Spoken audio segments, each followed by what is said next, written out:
And we are coming down in 3, 2, 1.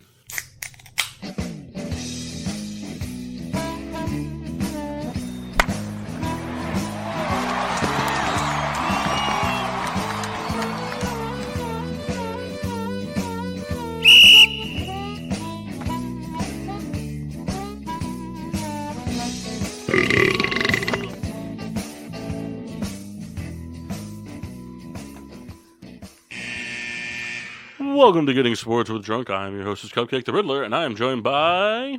Nope. Souls is here. Geez, that's only the 90th time you bailed that one out. He said the Mass Chris Massey. Oh, I'm so sorry. And the Red Baron. I heard you, Mass. I got you back. Flying start tonight. Well, it really throws me off because Kyle thinks he's being creative when he goes with Nope Souls. Like, we haven't heard that every time Mock's not here. He should be here more often. Listen, we're not here to agree nor disagree. Mock can't physically be on the show tonight, but you could have been, and you chose not to be. You bailed on us, man. So did the other kid. No, Massey has a contract. Massey is also not physically able to be here tonight. You can turn that down, Miss. Massey's house sitting. Where are you house sitting? For Bruce and Donna because they fucked off and went to LA without me. Wow. Well, didn't I texted Donna last night and I said, "Hey, Bruce needs to leave the stadium." She's like, "Nah, he won't do that." Even though he's a bad luck charm, and I told him going would cause us to lose the game he went to 3 months ago.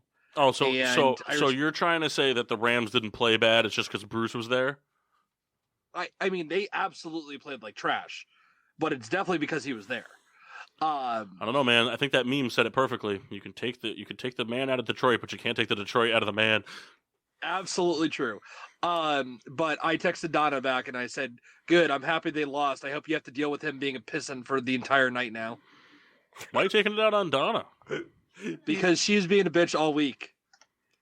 She's texting me, "Hey, guess what? We just went to Harry Potter World in California," and she's sending me all these fucking pictures. Kendall's a big fan of whatever word you use to describe her. Pissant. Yeah, pissant. Pissant. Oh, listen, it's all the same. Yeah. That's just like saying color with a U. Right. No. Yeah. So anyways. We are here. We are here. Well, 2 of you are. Well, as a group, we're together. Miss, Rebecca's here, and she loves to talk, but just not into the microphone. It's like her favorite thing to do. Like, I have to have her mic on just because she might So Kendall's going to be a problem tonight? No. Maybe. I am always Yes. a problem. No. No matter where I go, I am a problem. Well, at least you can admit it. That's the first step. That's right. Rebecca, Next thing we just got to get into a clinic and we're good. Rebecca said that he can drink as much as he wants tonight. I did not. She did. That's why I brought a funnel for brown liquor. Oh my god. I'm so sad I'm not there. Well, see, the nice part... It's not that you guys couldn't be a part of it, but when Paul and I are the only 2 in studio, it's kind of time. We drink hard liquor. Because Mock won't do it. Kyle would do it, but he'll just grimace. And Massey, he plays. He'll Kyle dabble. will just do that was terrible. Yes. Every time. But I I'll don't do know it. why I can't hear you guys. What's that? Shh. Are you outside? Shh. Good sound. Yeah. Massey will dabble from time to time. I always enjoy the stories of he'll text or ask Paul like, "Hey, I had this cocktail at this restaurant. Could you just make this for me?" Rebecca? There we go. 1 second. No, it has to happen now.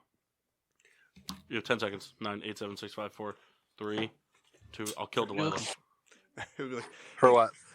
"Paul, do you have any aromatics bitters in your car?" Yeah, Paul. Paul, I had a smoked frozen daiquiri. Is there any chance that you could buy a blender and make that for me? It's a Decory. It is a Decory. No, That's how I Controls. really thought it was the other day, last week. this past weekend was Kyle's favorite holiday. Decory Yeah. house. Nope, Diwali. Oh. I knew Shut up, Rebecca. Rebecca. I knew Rebecca would find the daiquiri Diwali reference funny. I don't know why. I just knew she would. I'm washing our shoes. You're washing her shoes. Shut Yep. up. You didn't get it. Watch a TV show that doesn't start with P. Who, me? Yeah, you. Watch many shows without the letter P. No, you don't. You watch Psych and the Pringlenator. I don't know what that is. Yes, you do. It's that show where Raymond Felton dresses up as a Pringle. That's a good one. A few hours ago, Kyle sent me a random YouTube clip of just a scene from Seinfeld, dubbed as the funniest scene from Seinfeld of all time. He's like, Sent from the guy who doesn't watch any Seinfeld. he goes, "Is this true?" I'm like, "I don't know." You asked him if it was true.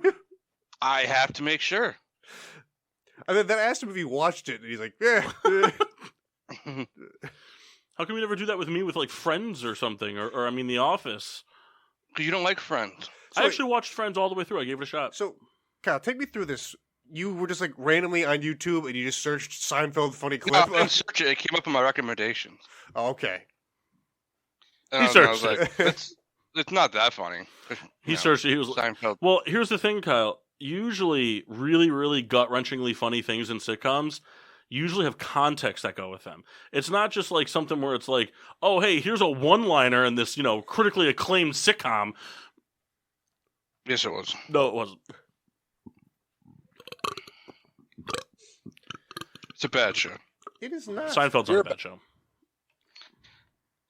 It's a bad show because Kendall likes it. Psych is a bad show. It's all right. It's not. It's bad. It's a bad show, Kyle. Not the worst. Wasn't Big Show in an episode of Psych? Yes, he was. That sounds about right. I think he was in He every. was. I think he was in every USA failed comedy. Big Show was in one. John Cena was in one. Well, God, if John Cena was in one, it must be a fucking Oscar winner.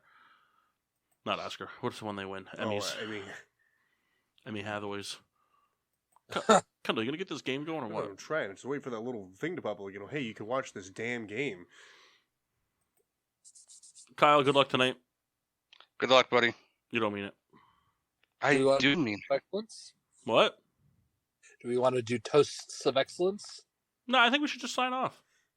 Oh, all right. We've taken this bad boy as far as we can. Starting lineups. Kyle, are you drinking anything? I am drinking Too Juicy. Nice. How juicy is it? It's real juicy. Oh, yeah, should have said 2. How juicy is it? 2. Massey, are you drinking anything at What? Bruce and Donna's house? I will be when I get back there. I don't know what yet. I'm going to go raid Bruce's fridge. Where are you? And he actually has stuff other than Coors Light. I was just gonna say it's definitely Coors We Light. should have a white wine spritzer. tonight. Ooh, it's already third. Oh, nice. We have an injury already, and it's third down. What down? How many yards is it? Is it 3rd and 7? We missed a big Take 3rd and second. 6. Oh, Jason Peters. No, good God, get him out. Of here. Currently, it He's is terrible. 3rd and 5. 3rd and 5. Oh, throw a slant to Allen Robinson for 2 yards. Montgomery's playing. Who Kyle, did you play? I'm just Good gonna radio, I'm guys. just gonna play whoever gets the most points, Kyle. Okay. Anybody but Connor. No, between Herbert and Montgomery. Whatever happens, I'm playing whichever one of them gets the most points because it was an unfair predicament to be in. You didn't have to pick up Montgomery. Yes, I did because I've been wanting him because I tried to trade for him and then he got hurt and I had to withdraw my trade. I'll be right back. Kendall, what are you drinking? From the collection of the Riddler given to me. I believe I almost got it.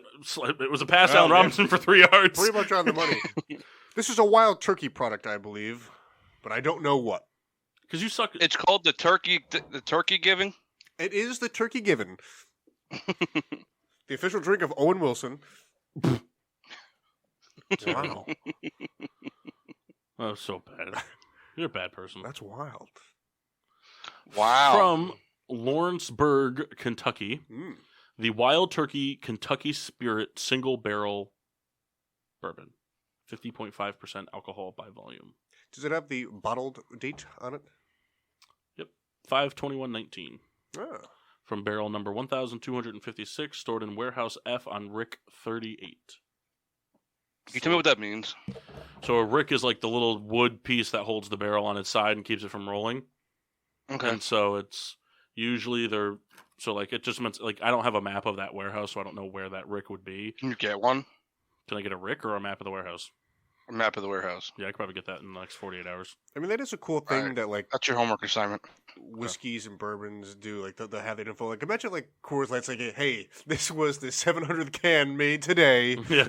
It was in this steel barrel. Kept in a basement. Well, the Rick matters, especially when with single barrels, because if the Rick is located at the top of the warehouse, it's going during the summer months. It's going to become very hot up there, so the more contracting and whatnot. So more because the more the barrel contracts and releases, the more the whiskey gets.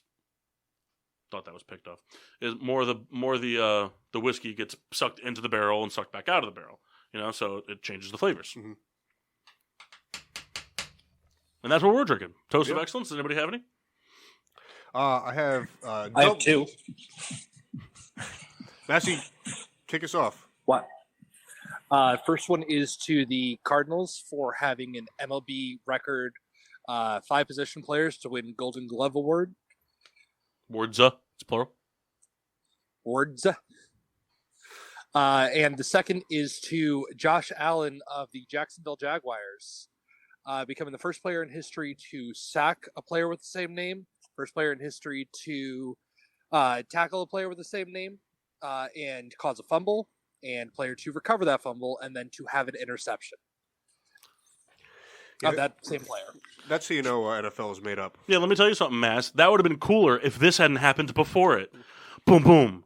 Last week, when the Dallas Cowboys played, Cooper rush to Amari Cooper touchdown is the first in NFL history where the passer's first name and receiver's last name are an exact match.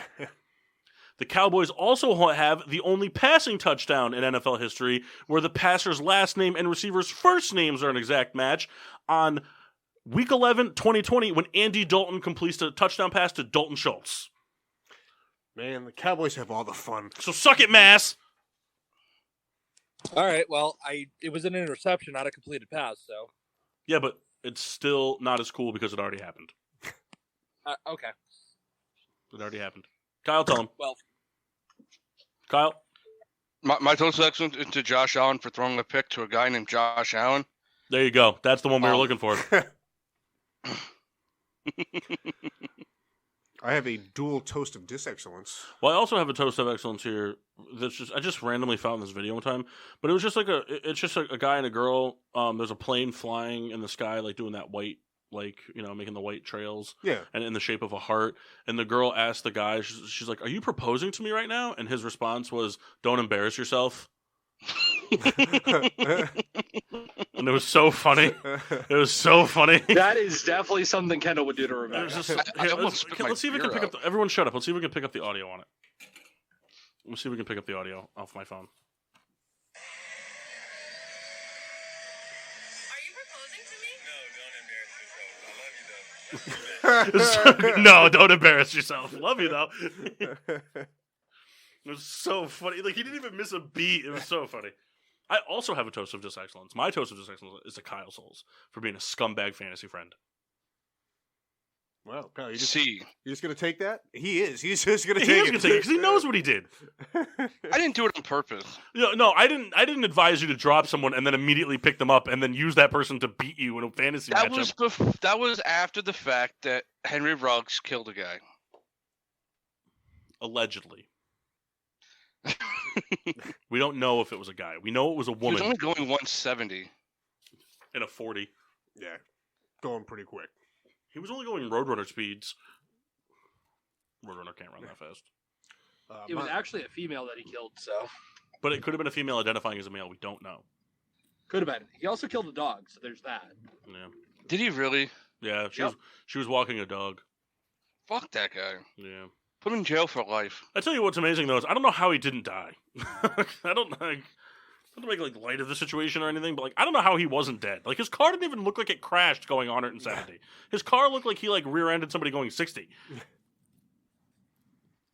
What are your two toasts of Dick's? Dick's excellence is to Mark Sanchez. I don't know if you had a chance How to dare you. listen to him commentate a football game, but it's pretty terrible. Nice.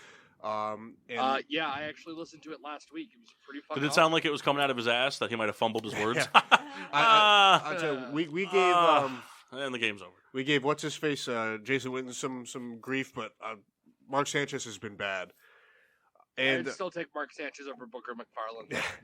and secondly, this I'm sure you guys saw this was all over the internet. Jerry Rice on the camera Yeah, thing. yeah. I mean, like I get it. The guy has no I training. didn't. What happened? So during the 49ers game, Jerry Rice goes to all the games and does Jerry Rice things. He jumped up on one of the Fox cameras and was messing around on it, and he couldn't focus on anything. He was just kind of messing around. And look, it's not that he couldn't focus on the camera because he's had no training. I don't expect him to just know what to do, but the amount of time spent, it's like, okay, listen, we've had enough. Like, walk away. So, What game did Mark Sanchez do? I think he did Cardinals 49ers, right? Max? Probably did. He does the primetime games for Fox, unfortunately, that are not on Joe Buck and Troy Aikman. This game's gonna be rough. 'Cause I was watching the Charger Eagle game. This game is gonna be rough. I watched that game too, but I was kind of flipping around. Oh yeah, Ken. This Oh yeah. week I was. This week was such a clusterfuck and everything that happened. It was so just like I did pretty I don't bad know. on my pick'ems. Everybody did. I do bad in them every week, so it makes no difference to me. But I yeah, didn't do it. should we crack them? Yeah. Dude, my nose is so big. Me up, but It looks like a fucking fist on my face. Kyle. What? It looks like a fucking fist on my face. Like that looks like a fist on my face. Put that on a T-shirt. Gotta- So, Massey, You you're keep breaking underwater.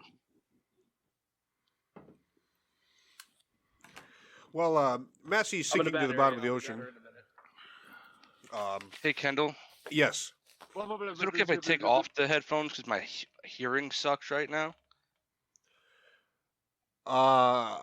Yeah. I mean, if it's You're echoing, just gonna sound like trash. if it's gonna echo really bad, I'm gonna need you to, or just do you have earbuds? Just throw earbuds in. You don't need. You can use the computer microphone. It's all good. I can figure it out. You don't have earbuds? Not on me, no. No one in the house has earbuds? No. Is your house in 1991? Yes. I have CD They had players. headphones in 1991.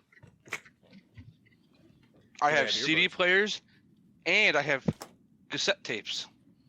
Cassette tapes? Hey, can you give me those cassettes? I don't even care what's on them. Just I want them. Just give them to me. I have a Billy Joel record. Do you? You want it? As a collector's item, I might. I need something for my Yeah. restroom. Are you saying it's shit? No, I just want something to look at in the Are bathroom. you saying Billy Joel shit? I am. Damn it. Billy Joel has more record sales than Bun B This is true. and Paul Wall. Listen, Combined. I have no beef with Billy Joel other than that he's awful. He's going on tour. Rebecca probably hates Billy Joel. I like him. Nah, she doesn't mean that. She likes Paul Wall. Yeah, her favorite song is Internet Song. It's terrible. It's a bad song. Oh man. Kendall favorite song, My Girl. Hey Or Kyle. Girl, whatever. Hey Kyle. If they're losing by more than 15 or more than 16 points at halftime, will you turn the game off? Sure. No, you won't. You're right. You're a piece of shit, Kyle. I'm not a piece of shit. You are. I am sometimes a piece of shit. Our friend level they're just abysmal right now. Our friend level's so bad. I saw a cool stat that the Packers without Aaron Rodgers are a worse offense statistically than the 0-16 Browns and Lions. Really? Yeah. So take that, Packers fans. Yeah, Dan Orlowski. He was not that good. Yeah, he was a Lions quarterback there. He was a UConn. He too. got him Stafford. Well, do you guys want to do the rundown? Yeah, I guess. We don't have to. I watch the least amount of football, and I'm the only one that does it. It doesn't make any sense. Massey just refuses. So does Mock. We could just talk about the games. We don't got to do the rundown this week. You know, because when we talk about it, it takes too long. Go for it. Right, but whatever we're going to talk about.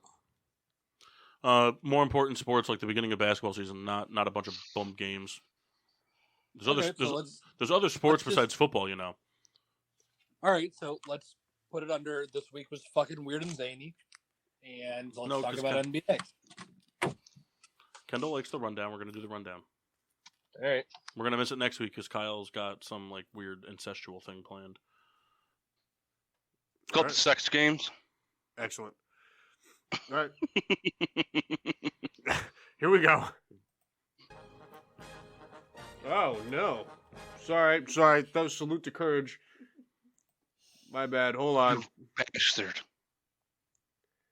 My bad. Sorry about that. It's week 8, right? 9.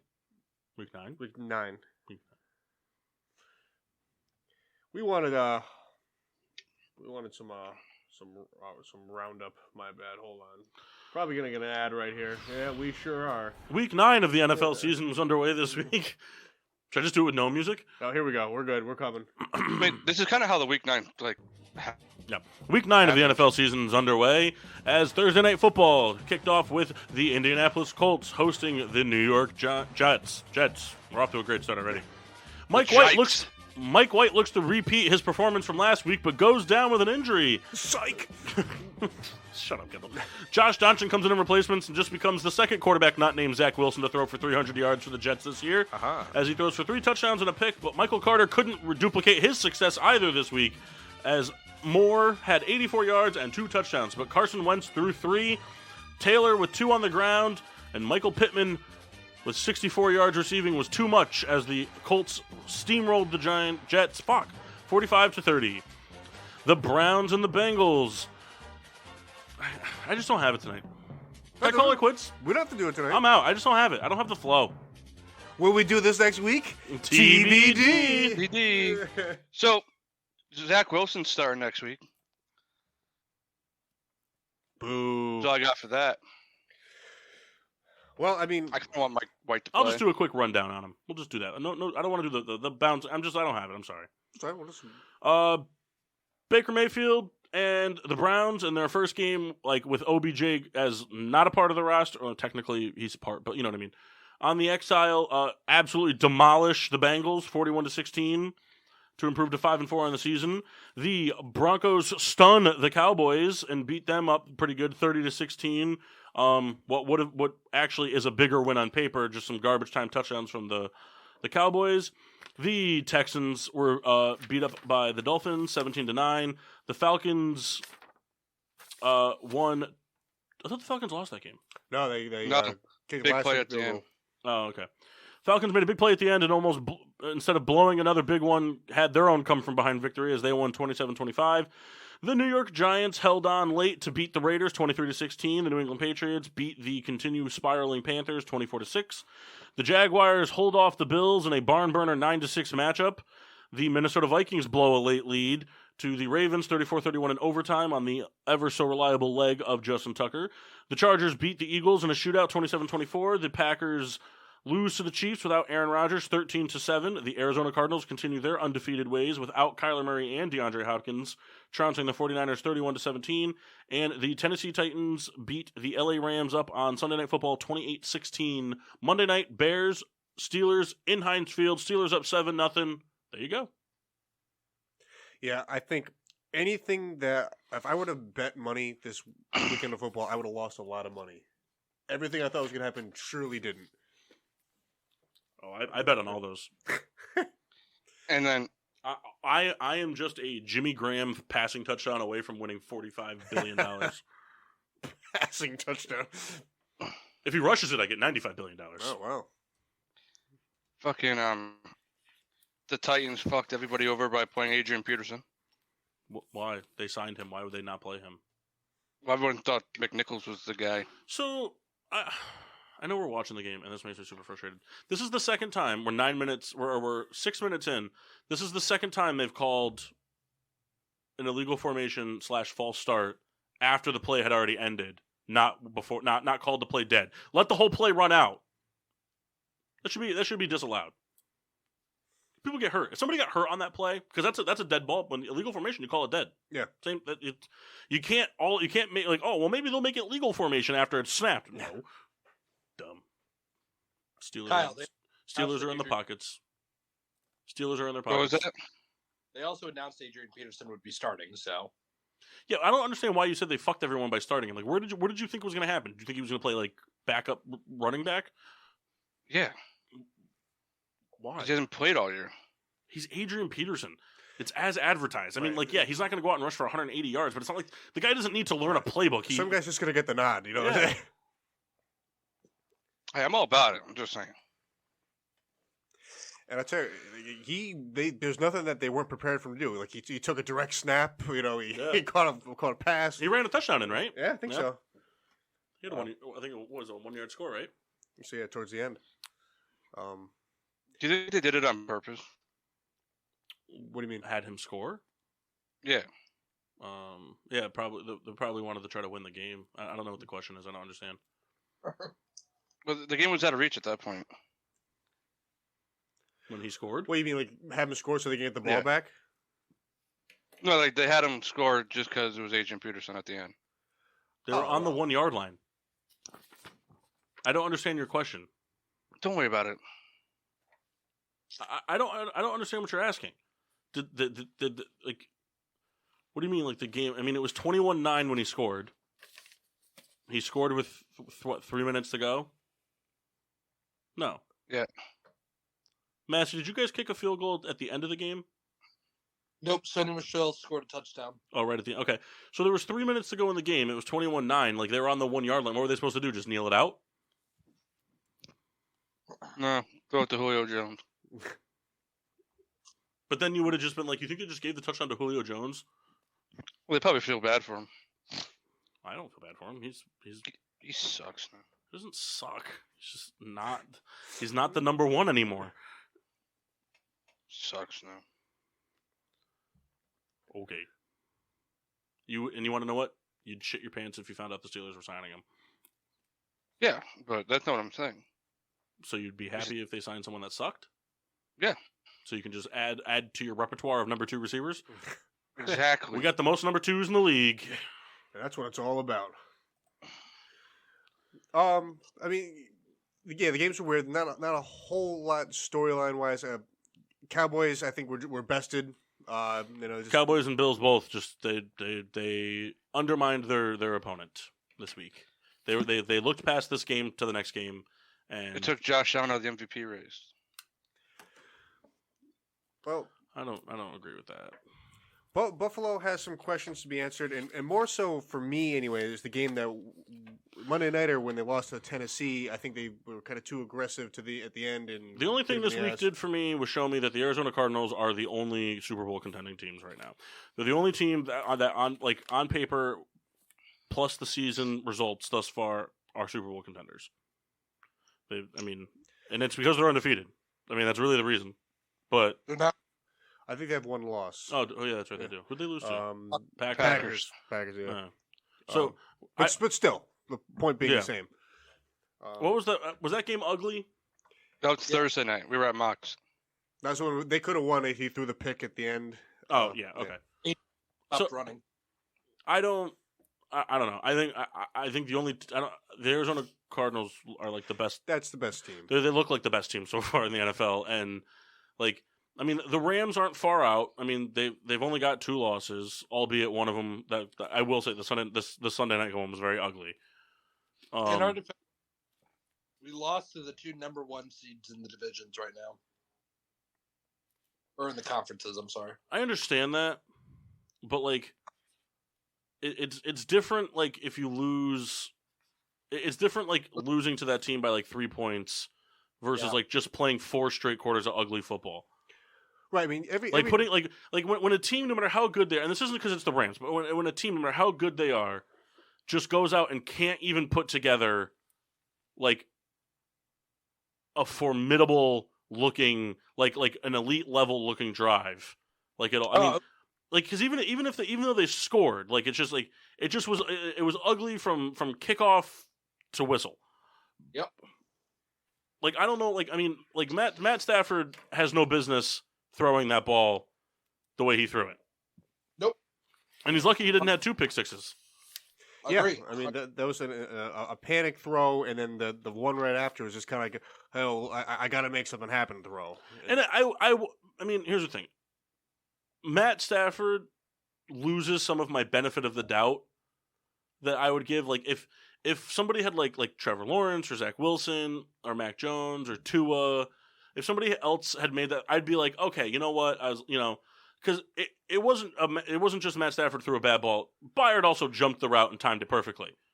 Because if he doesn't, I mean, he was still going to get the pick either way. But if he hadn't timed it up so well, there's a pretty good chance that he doesn't score. Right, because anyone could jump the ball, you're going right out of bounds. Right.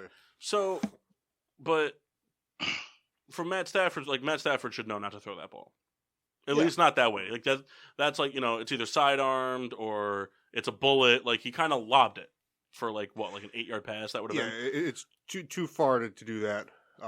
And the Riddler and I, we talked on the phone a little bit earlier, and for me, I think the Rams played far too conservative in a game where they needed to kind of make bigger leaps and bounds. Like, listen, I'm always for, hey, take the points when you can, but an offense that good, I think you have to be able to put it all on the line, and they weren't prepared to do that.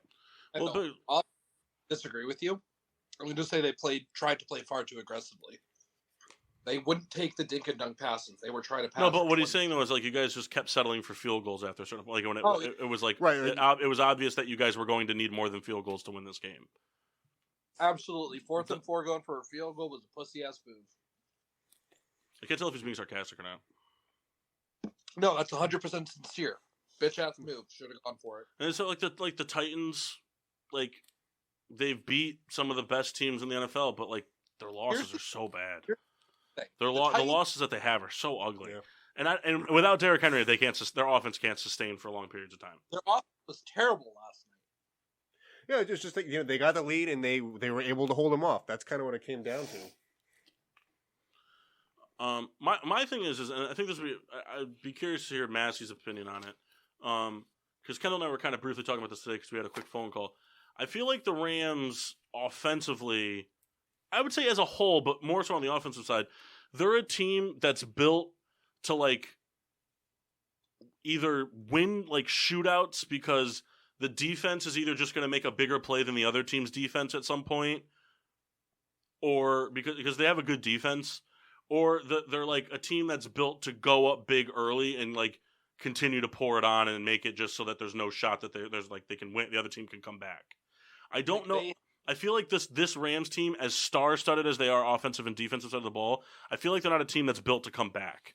Like I feel like if the Rams go into a playoff game down 14 points, it's over. I agree with you 100%. His entire tenure, I love McVay. I would go to war for the man. He has never shown me the ability to lead a team to a comeback. I really enjoyed what Collinsworth was saying.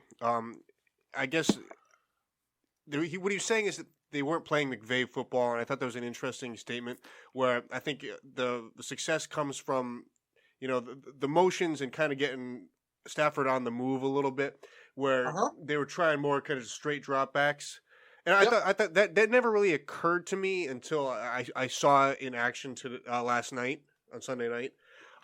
So I guess that's something I have to take away. Like, listen, unfortunately, Stafford, he's a vet. He's done this for a long time, but I think you kind of just have to lean on what you do already. So I guess that will have to be their takeaway. Well, I think the thing too is like Cooper Kupp is. Oh, sorry. Go ahead, Mass. You're breaking up a lot. That's why I didn't know you were talking.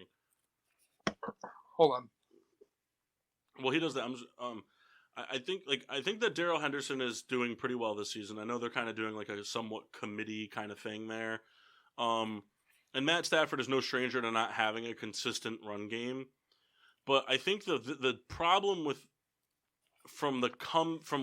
looking at it from like a comeback standpoint, if the Rams have to do a comeback this year with this regime, because I get what Massey's saying because I'll make the same argument when it comes to like Matt Nagy and like his pass and whatever. But he does have a totally different quarterback, and Matt Stafford is really good at comebacks. But my thing is that his receivers, their best talent is either getting separation and going down the field, or doing more than just an elaborate one-cut route, like just running up 10 yards and doing an in. Mm-hmm. Like they can run more elaborate routes. They can create the separation off of very clean cuts, and those routes take time. And when the run game isn't a humongous threat, it begs the option for the defensive coordinator on the other side to go bring pressure. And then Absolutely.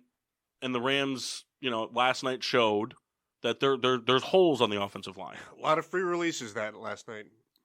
There's some holes, and very few teams over the past 30 years have had, quote unquote perfect offensive lines. I mean, the Patriots, that was their big claim to fame during Tom Brady's real dominant era, was that they always had a good offensive line. The Cowboys had a very good offensive line for a little while. The Steelers had a good one when Ben's first Super Bowl, right? It might have been the second one. The second one, Yeah. but like they're far and few between, and they don't last long. Right. Good offensive lines are just like secondaries. They don't last forever because if your offensive line is really good, that means they're getting banged up. If you have great, that means that they're taking on bull rushing 350-pound men at full speed and essentially deadlifting them off of themselves, and that wears and tears on the body. It's tough to say, but like an offensive lineman that kind of lets people through a little bit here and there sometimes is better, has more longevity. Yeah, right. But there's no doubt in my mind that the Rams will bounce back. It's just Titans. Oh, yeah. It was their day. We're going to still win the Super Bowl. We talked about the Chiefs in great depth. One thing of note, and stats aren't everything, but it's almost shocking that I think Mahomes had like 82 yards for 3 quarters. I don't know what's going on. What's bad? I don't know what's more baffling to me in that one: how good the Chiefs' defense played, or how bad the offense played. Yeah, I mean, The Chiefs' offense is broken right now. It's your Yeah. lady. Is the offense broken or is Mahomes broken? The offense. I think it's less about the offense. I think it's more about the fact that teams are teams this year are, and it's not one team, and this is what's scary about it, and this is what's biting the Chiefs in the ass now.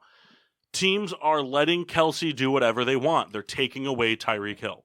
Mm-hmm. Every team this year is taking Tyreek Hill out of the equation. We're not letting him beat us over the top. We're not letting him beat us on routes inside where he can have the middle of the field to run.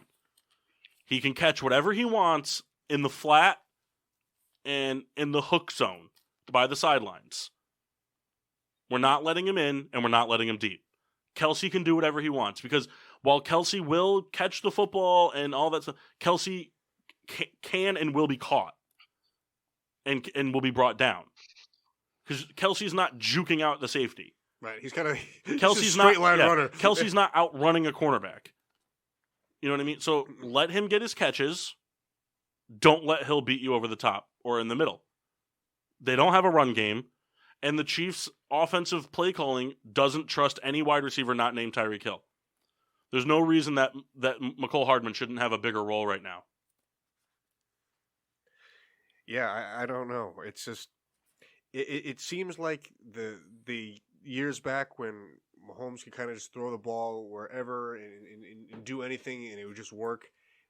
It's not going to work now. It's like you can't just lean back on what used to work. You have to adapt. And I don't know. I've watched a handful of games. I kind of expected more from the Andy Reid offense. Like I thought that the tools would be a little bit better, but maybe they are. Maybe Right. they are, and they're just not delivering. I don't really know how to assess it. Well, the problem is that they have no fucking run game either. Like, it's pretty much non-existent. No, They just dropping back 8 guys. I agree, but I mean, we've seen it. The Chiefs aren't the only team ever to not have a run game. I mean, there's ways to combat that. It's about how you do it. Whether it's you get the ball out of Mahomes' hands faster, or we put Mahomes on the run more, or he rolls out. It seems like the Chiefs are just complacent to like, oh well, we used to be able to score. They're always low. looking for the home run ball. That's what it is, in my Well, opinion. I'm sure that's part of it too. And then they're always going to do that because they're always like, oh, we got Hill, and that can't exactly what Paul's saying. That can't be. The teams are going to take that away. Like, that can't be your only. I remember a toast of excellence I had, by the way. I hate TJ Watt now. Why's that? Not because he just got that. Well, technically, it doesn't go down as a sack because he had given himself up to be a runner at that point. I just threw a pick. Nice. I hate TJ Watt because there was an article that came out that he spends 20 minutes a day pregame stretching so that when he sacks a quarterback and does his leg kick, he doesn't tear his hamstring. And I hate that. I hate that so much. I hate him. I hope he tears his hamstring. That makes me so mad that he said that. It makes me so mad that he came out and physically just said that. Nobody was going to ask him why he does 20 minutes of hamstring. He's a fucking defensive end. You expect him to be doing hamstring stuff and all that. That made me so mad. I'm kind of with Paul on that. I love those interceptions, though. Hey, look what I found. Yeah. Any other games that really jumped out to you guys want to talk about? And this game is going to be real ugly real fast. We could talk about this one. The Raiders are, I think, are going to be broken for the rest of the year. Why? Because all the guys that they're losing are big impact players for them. Okay, John Gruden gone, won the game. I mean, they won 2 games after both their star guys were gone. After their coach and their star receiver was gone. I mean, the game they lost to the Giants, the Giants were just the better team that day. Any given Sunday. I think Vegas has a very big, because they're not losing guys to injury. They're losing guys. Vegas they're gonna do everything they can to make sure that the 53 men that are on the roster that day are not going to be declared what the other people on the team were. Is it Deshaun Jackson that went there? Yes. Like that's a fit. Like he went to the Raiders. Mm-hmm. I think as a whole, we kind of have Raiders amnesia every year. The Raiders seem to do this every year where they beat the teams that are tough opponents and they lose to the bad teams. And I think every year there's a stretch where they put together a 4 or 5 win streak. Oh, the Raiders are for real. And then they'll go and they'll find a way to lose, 6 in a row. Yeah. Yeah, I think we forget. It's one of those teams that like we're high on until they're terrible. It's just how it is. Well, because the Raiders are one of those teams that, like, even though they did have that nice success, in 2002 when they lost to the Bucs, right? Yeah. So they had some nice success in 2002, and but they didn't win the Super Bowl, but they got there. But then they never really knocked on that door again. So like the Raiders are one of those teams that like really since the John Gruden era they've kind of disappeared. Right. Yeah, there hasn't been like the highest profile player offensively for sure has been Carr. I mean, they've had some good names. The problem is what really hurt them from like 2008 to 2015 was they decided that they were going to try to be the team that would pick up all the defensive players other teams gave up on, and it didn't work out. They brought in Justin Tuck. Mm-hmm. They brought in Nick Roach, Osi Umenyiora. Yeah, Osi Umenyiora. They kept bringing in all these pieces that old like guys. Other teams had given up on because they felt they were past their prime. They tried to bring them in and it just didn't work because as a unit, statistically, it was great, but they were all too slow at that point. From a defensive standpoint. Carr, they couldn't find a quarterback either. Right, and the question is still begged: is Carr even still the answer? That question can be begged because I don't care how. At some point, no matter how many backers you have or how statistically decent you might look during the regular season, it just got to pay off at some point. There's no quarterback that's ever been in the discussion as a top 10 quarterback in the league that doesn't make the playoffs ever. Mm-hmm. So at some point that I mean, what in the last 10 years their best outside of Carr, what's been their best offensive player? Amari Cooper. Yeah, I mean anybody like maybe Darren Waller. Yeah, Darren McFadden. No, I'm kidding. Well, I mean, there's the Carr went to the playoffs once, but he got hurt right before. Yeah. Well, it's just Especially when he has a bad leg injury. there's been players that had like a year of greatness, like we just said, Jared McFadden, great for 1 year. Latavius Murray. Latavius Murray, great for 1 year essentially. DeMarco Murray. No, he was great for 1 year, but for a different team, Kyle. You know, Not with the Eagles. He was a Cowboy when he had his great year. no, No, actually, he had good years with Tennessee, didn't he? yeah, He had decent years, like decent years. I mean, not record. I mean, he had his huge year as a Cowboy, right? yeah, Yeah. that was, that was. Did he go to the Eagles after that? I think so. I think he went to the Eagles, sucked, and then he went to the Titans and was good again. Yeah. Or decent again, I should say. But the Raiders, picking up garbage, or not garbage, but old pieces. They had Michael Crabtree at the end of his run. It's just like that was it was Well, Michael Crabtree was drafted by them. Wasn't Crabtree drafted by the 49ers? Oh, maybe it was. Yeah. They're all the Because same. Michael Crabtree was the one that the pass was intended to, and Richard Sherman batted it out of there in the end zone in the playoffs. So nice receiver like Crabtree. Yeah. Yeah, because he went to the Raiders, and then he was there when Cooper got traded.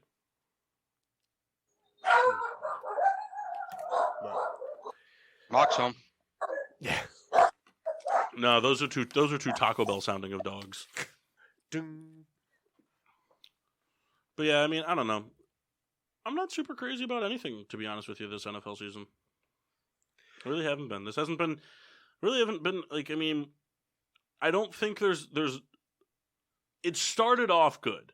I'll give it that. It started off good. But now that we're about halfway through the season, there's nothing the teams that are good, like you expected to be good. The teams that are bad, you pretty much expected to be bad. And then like the only surprise this year has been Arizona. I don't think anybody would have pegged them at being 8-1. Like Green Bay, you expect like Buffalo, they're underperforming, but you still expected them to be the leader in the division, and they are. Cincinnati was surprising people, but they've fallen off, and now they're last place in the division. Tennessee is, the big one is Kansas City, and the Chargers have been sucking. The Raiders lost. Denver's lost 4 of their last 5. So Kansas City's sitting at 5-4, a half a game out of first place.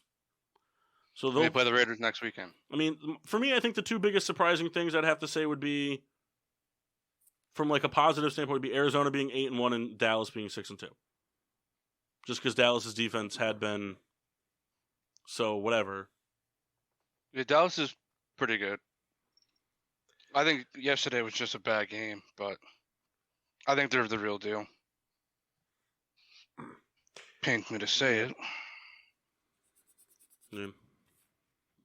Yeah. All right, so we'll go to break. When we come back, let's we can do a quick dissect on the finale of the MLB postseason, and then we can do some NBA talk. Sounds good. Sounds good.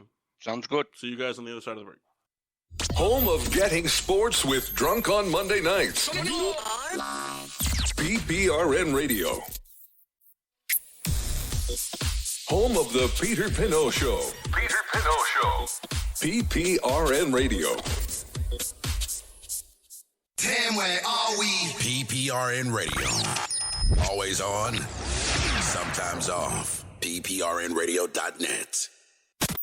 PPRNradio.net. The station that's home with your wife.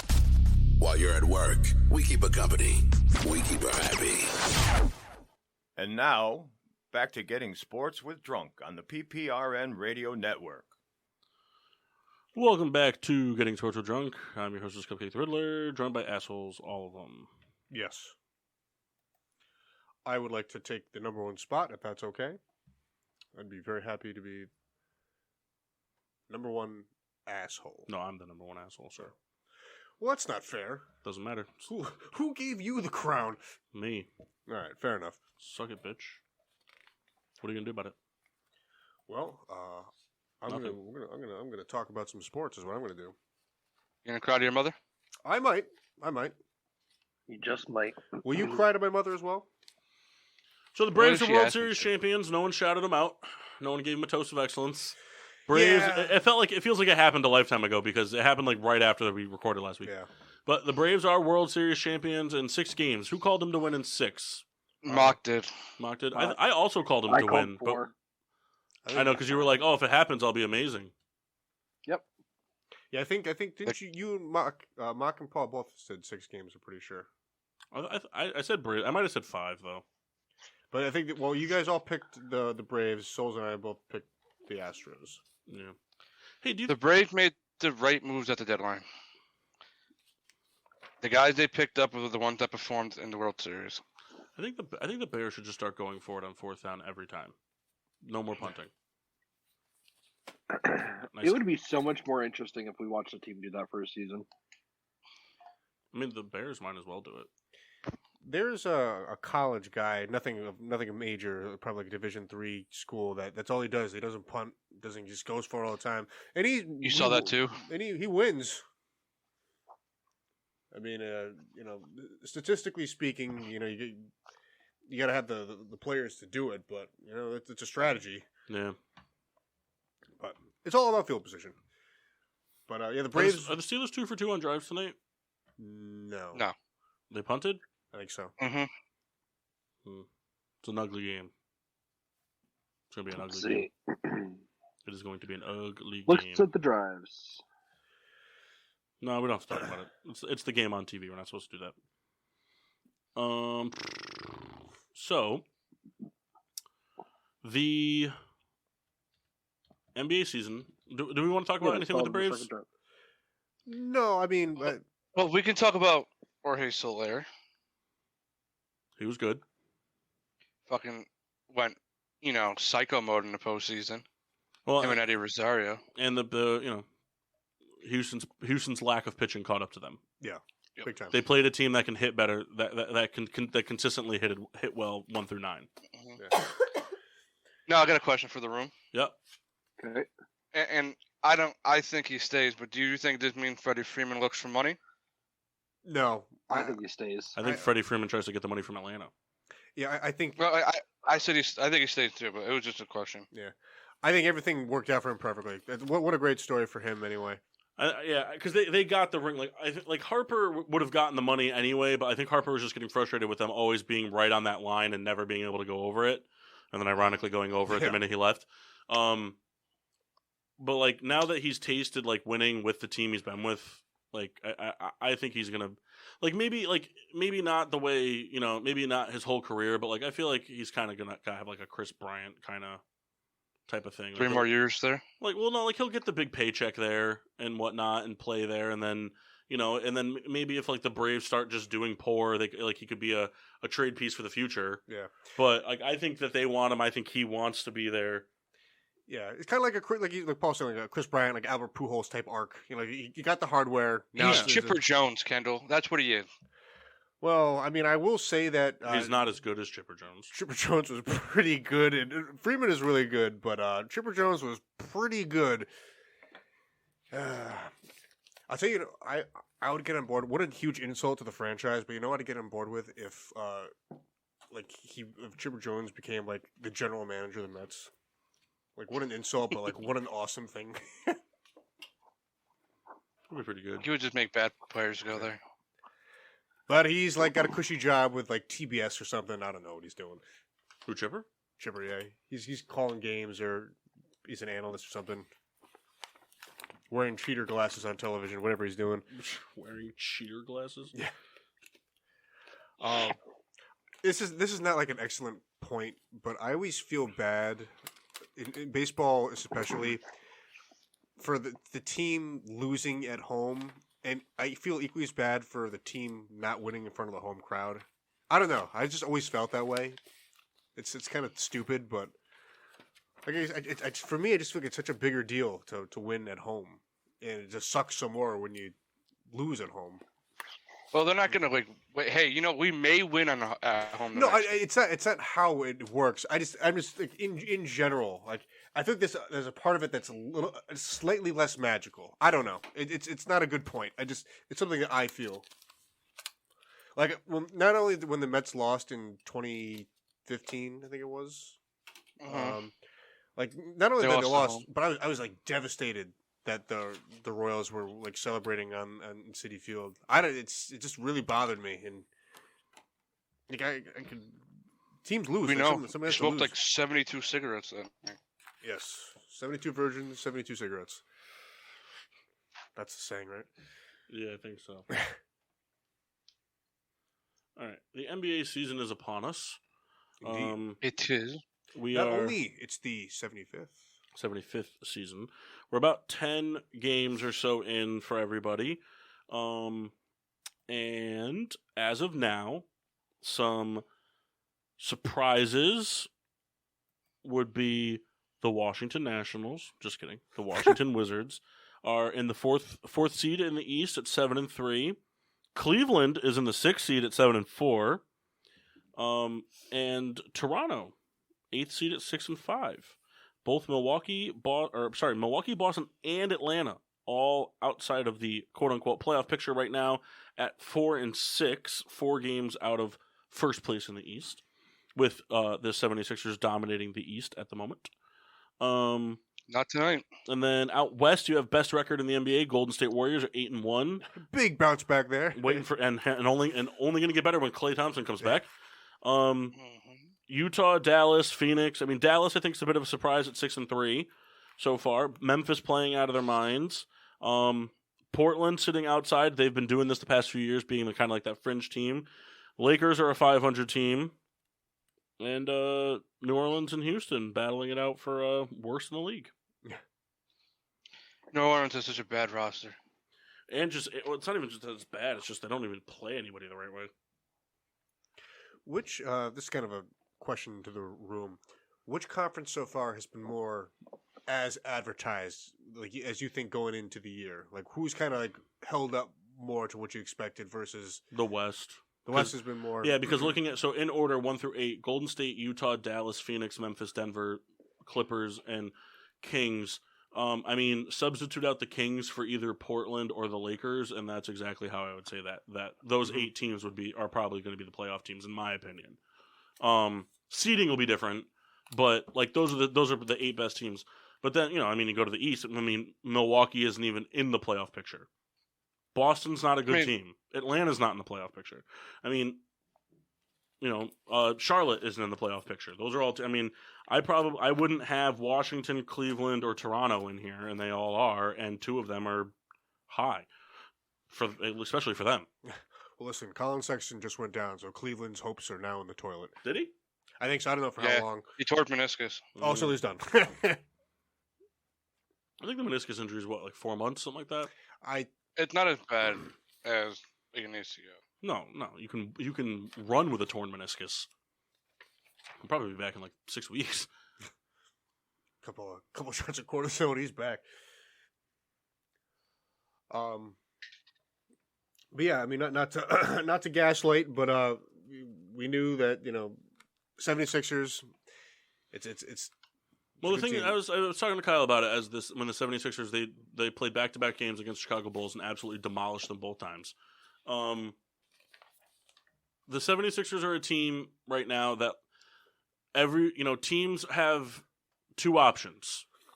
Your 2 options are let Joel Embiid do whatever he wants or focus entirely on Joel Embiid. Well, with Simmons off the floor, somebody else comes in and they're guaranteed a better shooter than him. Tyrese Maxey, who's playing the point guard role, is extremely fast. So when Embiid, gets left on the perimeter and then they go out and they do that rotating contest the 3 guy, when it goes to Maxey, instead of being a slightly lesser contested 3 like most of the NBA would have it, he just blows past the guy trying to play catch up and just has a layup. Mm-hmm. So the Sixers are they're playing with their roster well together. Now the question is, can that hold up right now? Can that hold up? Did what's his face get COVID? Embiid got COVID. Harris is out for a while, and Simmons isn't there. Yeah, I mean, they'll be fine. It's gonna catch up. They'll be fine. So does the NBA kind of have like a contingency plan? Like, is it like the G League guy will be able to come up, or is it just like, hey? Well, usually the way it works, I think your roster is like 13 guys. Or whatever. It's 15 technically. It's 15 technically, but I think only 12 suit up. Yeah. And like of the 12, usually only like 8 or 9 So play. all these guys are just practicing. They're just not. Right, they're part of the team. They don't play. Mhm. So like the guys that sit on the bench in uniform but don't play will play. So it's not as like a detriment. Well, other than you're losing a star. Right. It'll suck for a week. Right. But out of all the like what we were talking about, I think Milwaukee will find a way to make it back. It's like a top 4 team. Milwaukee will find a way. Brooklyn will stay in contending. I think Charlotte will find a way. But I think Philadelphia, this will be the year that they finally manage to get the 1 seed. I think this is the year that they do it, no problem. And Washington's roster is really not terrible. Like if you look at it, because they brought over Kuzma, Montrezl Harrell, and Kentavious Caldwell-Pope. They brought in Spencer Dinwiddie, who somehow is really good all of a sudden. And we still got Bradley Beal. Can we take a quick decipher to football for a second? Sure. I don't understand the whole ineligible receiver downfield thing. Like, I don't understand why can certain guys, like, why do they decide to make it a rule that just, okay, you, and you can't go past the line of scrimmage? Yeah, Something about being able to defend enough people on the field. It's 11 versus 11. It's not like the defense has 6 guys. There's 11 people. There's one for everybody. I mean, for me, I always felt that, like, hey, these are the guys who can catch the ball. Like, these are the, quote, eligible receivers. But what would create a player not be able to move around?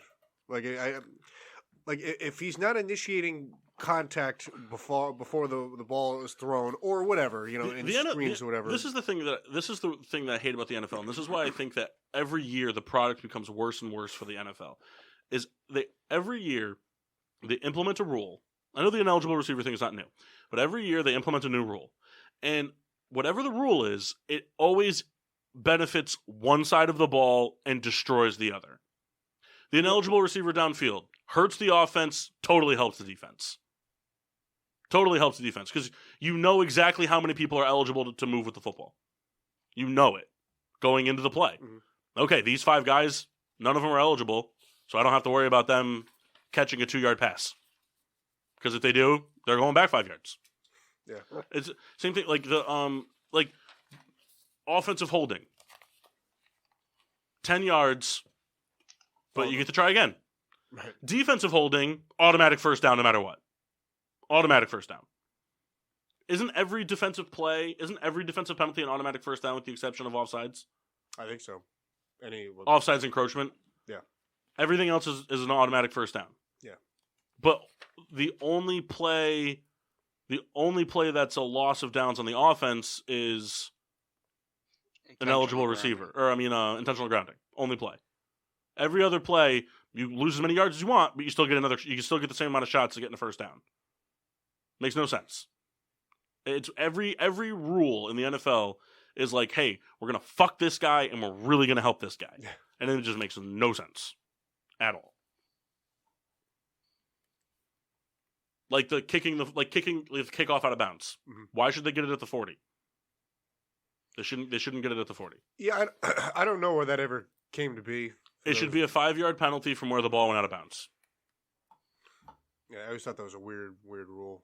It helps the return team very much. Right. It should be something where it's either like if it goes out of bounds, why do you get it at the 40? Like you should get kickoffs. What if you fair catches at the 25 now? You start at the 25 on a fair catch from a kickoff. Yeah. If it's a touchback, yeah. Yeah. So you get the ball at the 25 or where it goes out of bounds before that. Like that doesn't make any sense to me. It makes no sense because a punt can go out of bounds. Punt can go out. You can punt the ball out of bounds to avoid somebody returning it, but you can't kick it off out of bounds. It just doesn't make any sense. Yeah, it makes no sense to me at all. You don't no team has to come in and go, okay, this is an eligible blitzer. Yeah, just so you know, this guy might blitz. We want you to know that. No, all 11 could blitz. All 11 could blitz, and you'd have no way of knowing it until they're all coming at you. But on the offensive side of the ball, it's like, okay, you can't go down the field. You can't even look at the ball. You need to wash your hands. Yeah. Your last name's incorrect. Like, I don't know. It makes me nauseous how many fucking rules there are and how, it's just so, okay, this rule's going to, I get, rules are in there to, okay, penalty up for that. But it's like, no. Okay, You did that thing, so the other team gets a touchdown, and you have to kill your wife. Man, the Steelers are really digging these fucking little pitches, huh? They're Oh, yeah. fucking trying to be the Chiefs right now, huh? That's right. Just go show you Ben can't throw down the field anymore. Oh, look at that. Is that Pam Oliver? In that blue suit? Is that Pam Oliver? No, I don't. That's not Susie Colbert. They're really doing a good job zooming in on this pen on the... All right, so back to the NBA. So some teams that started off hot and cooled off real fast. The Knicks. Hornets. The Knicks, the Bulls, the Hornets, Denver. Those are all... I mean... Like, the Bulls, like, you know, everyone was, like, getting ready to, like, rule them as, like, the 90s Bulls are back, and then they've just been decimated by good teams that they played. They lost to the Knicks, and then when they played the first game against the Sixers, it looked like the Sixers were playing, like, a fifth-grade basketball team. It wasn't even close. And then the second time really wasn't that much better, just a kind of a closer score. But they dominated them the whole time. The Bulls have shown in their 10 games that they're going to be a team that's going to finish with like 40 wins. They're going to beat all the bad teams, and they'll go 500 against good teams. And then they're going to get scraped in the playoffs real fast. Would you predict them as kind of like a 7-8? I think they're a 7 seed. Mm-hmm. I think Also, sidelines is Lisa Salter. Lisa Salter, Pam Oliver. It's all the same. Pam Oliver's on Fox. Yeah, they're all the same. They're all owned by Disney. Could just be the Disputed Mass Network. Disney Sports. Well, you can't dispute it because it's true. Fox and ESPN are Disney. You know what is funny though? Pam Oliver used to like be the number one like girl on the call team. She's now like second or third. Woman. I'm not making it sexist. I'm just saying Woman. You're right over there. Yeah, what the hell that was? That was me trying to like smoke or kind of clear my throat. I don't know. Let me hear my throat. The fuck, Kyle? Let him hear his throat is what he said. Let him hear him his throat? All right. Why is that not a flag? See, that's why I don't get the NFL. So, number 17 was walking off the field. The ball was bouncing towards him, but he was walking off the field slowly to like not be part of the play. And as he got close to the sideline, another Steeler came in and pretty much grabbed him by like the chin strap and pushed him backwards into the ball. And then a Steeler picked up the ball and tried to run it. But like, you can't do that. Like, lucky you didn't do that. Like, you do that to Patrick Mahomes, that guy probably gets hung. Yeah. So, there's some interesting storylines so far in the season. The Clippers aren't going to be able to be the real Clippers until they get Kawhi back. But Paul George is playing out of his fucking mind so far this year. Boston just can't figure it out, and now there's turmoil in the locker room. Would change. One more time. Boston needs to make a change. What kind of change? Like people were saying that Tatum and Brown can't play together because they're pretty much the same player. So, Tatum- see right here, they push number 17 backwards into the ball so that JT Watt can pick up the ball and try to run it in for a touchdown, and then they were fighting that. Oh, he touched it. And then there's a problem with that. Tatum doesn't even look at the fucking look at anybody else and just shoots the ball now. Well, the problem, Marcus Smart came out after they lost to the Bulls because they were up like 28 to the Bulls, and the Bulls run Yeah, up and then scored 9 points in the last part. Well, and what's even worse than that is the Bulls, the Celtics didn't get a single defensive rebound in the fourth quarter. Wow. Like the Bulls went into just fucking God mode real quick, and they beat them. And Marcus Smart said in the press conference that Jason Tatum and Jaylen Brown don't pass the ball. The minute the ball goes into their hands, they try to score, and they don't look at anybody else that's on the floor. And so now the rumor mill is churning that the Boston Celtics and the 76ers are in talks about Ben Simmons, but the Sixers have unofficially made it known that if Simmons is going to get dealt to the Celtics, Jaylen Brown is part of the package. They don't. Well, the rest of it's negotiable, but Jaylen Brown's a part of it. So how much of this? Which would be a mistake for the Celtics. Big time mistake. If you're trading Jaylen Brown, you're trading him for a big man that can score. Mm-hmm. They need help down low. They don't need more playmaking on the perimeter. So in a situation like this, how much of this can fall on Stevens? Well, he's not the coach anymore. He's just a GM. He's the GM now. He's not the coach anymore. He got out at the right time. Does that speak to his ability to coach, that he kept all this shit from bubbling over while he was there? No, because when he was there, it wasn't a bubbling over thing. Because they still the team was good when he was there. It wasn't until last year that the team kind of started to dismantle a little bit. And there's still a ton of talent on the roster, but it's not melding is the problem.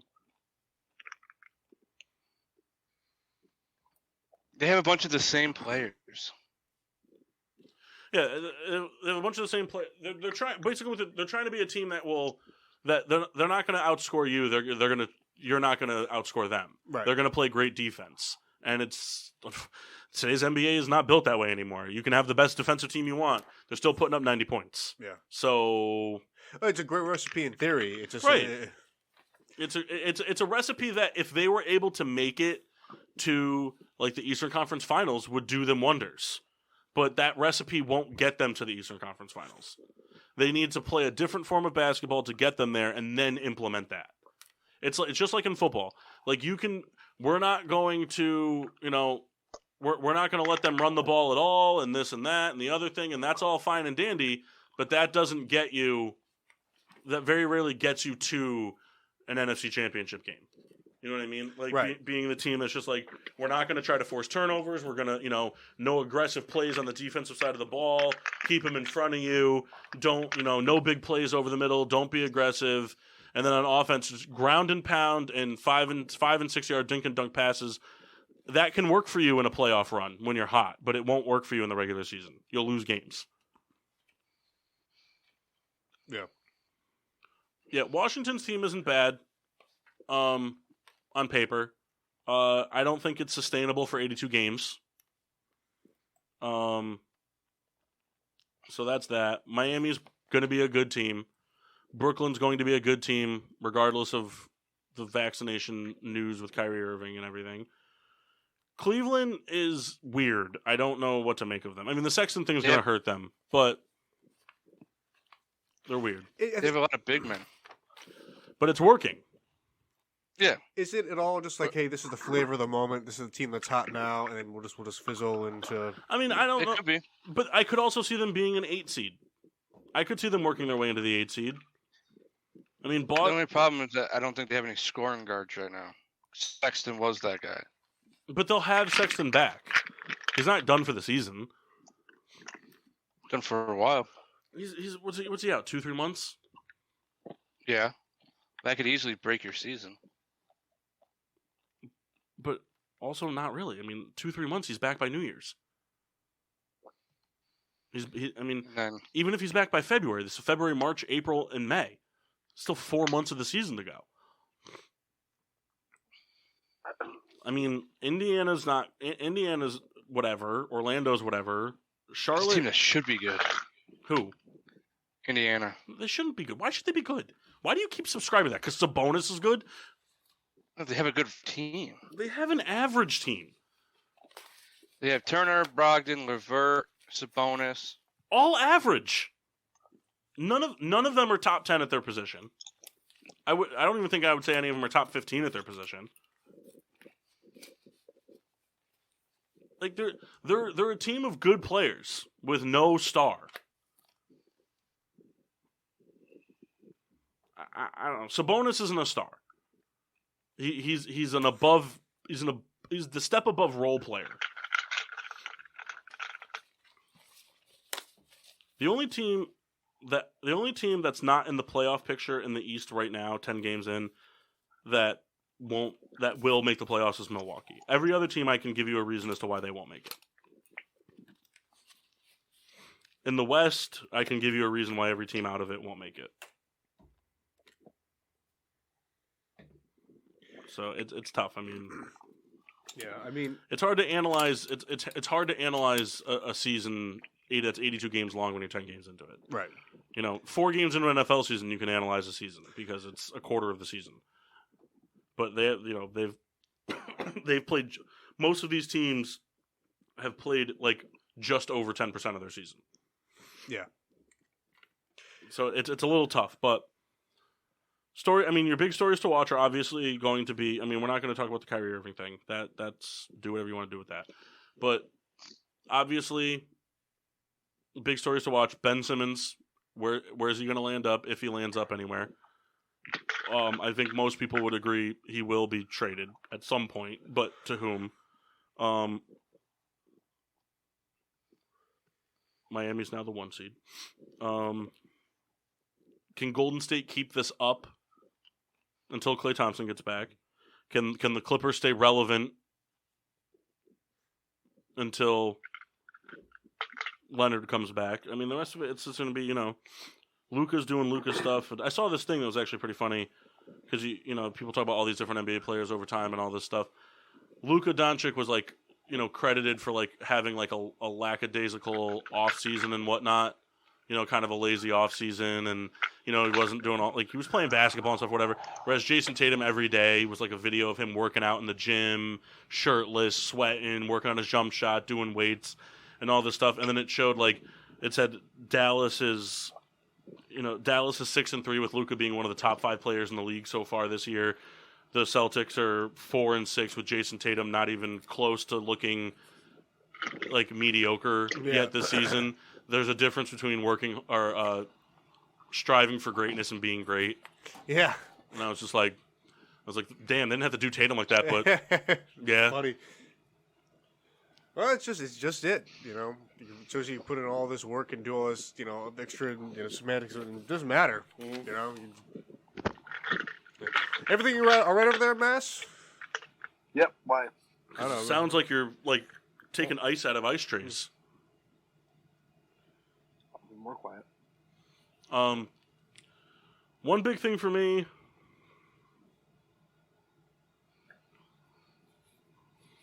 Is I would like to kind of dive into the Simmons thing a little bit more. I'd like to get Kyle's take on it and other people's too. I think from a non-76er standpoint, I think any team would be foolish to trade away future pieces for Ben Simmons. If you're a team, the only way you can trade away promising players is if you're a team on the outside looking in, or not even on the outside with rebuild to come, or in the process of, or a team that's fringe / lower end of the playoffs, and you give up loads of draft capital and role players. I think for the Celtics to give up somebody like Jaylen Brown to get Ben Simmons is a huge mistake. I think for the Trailblazers to give up Dame to get Ben Simmons and picks or whatever, because it would probably be Dame and picks for Ben Simmons, which is insane to think about. I think it's ludicrous. It makes no sense to me to do something like that. So unless Portland wants to go through a whole rebuild. But that's the thing. But even if Portland does want to go through a whole rebuild, they're going to have to give up more to get Simmons. You can't start a rebuild by trading away one of the best scorers in the NBA and draft picks for somebody that's already shown that they're going to be a problem. That doesn't make any sense. You can't, to me, it baffles me that for Ben Simmons and a Damian Lillard-Ben Simmons trade, that the Damian Lillard, it wouldn't be enough for Ben Simmons. And I think that that just blows my mind that is even considered a thing in the NBA. But everybody says it. So it must be true. There are 3 teams I can see a trade with. One being Indiana, but that was mentioned before. And that a trade that involved around Malcolm Brogdon and Karis LeVert. I would do that if I'm a Sixers fan. You're adding defense and shooting to the point guard position, and you're adding another wing player. That's my opinion. I would do that because I think that's the best offer you're going to get. There was also another rumor about Cleveland, and the talks for Colin Sexton for Ben Simmons, but that train is probably gone now after his injury. And then go ahead. Sacramento was another one. There you go, Kendall. Get your boy. I don't want to lose Buddy Hield. It'd be a trade of revolving around Buddy Hield. Yeah, that's what I figured. All All right, if you had to make I mean, Massey and Kendall, I know you're at a slight disadvantage in this one, but if you had to make some sort of like bullshit trade off the top of your head, where do you think he goes and for what? Simmons at some point this season.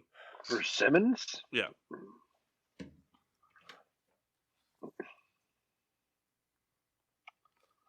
Huh. So for me, and I think we touched on this very briefly. I think it would be Boston because it seems like it's two teams that are kind of having this problematic thing going on, where for whatever reason it didn't really work out with Simmons and Embiid, being this tandem, and it's kind of time to move on. Right now, Boston is suffering from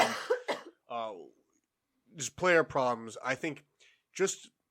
Not even personnel, but just to kind of, hey, let's clear the air. Let's get, people in different houses.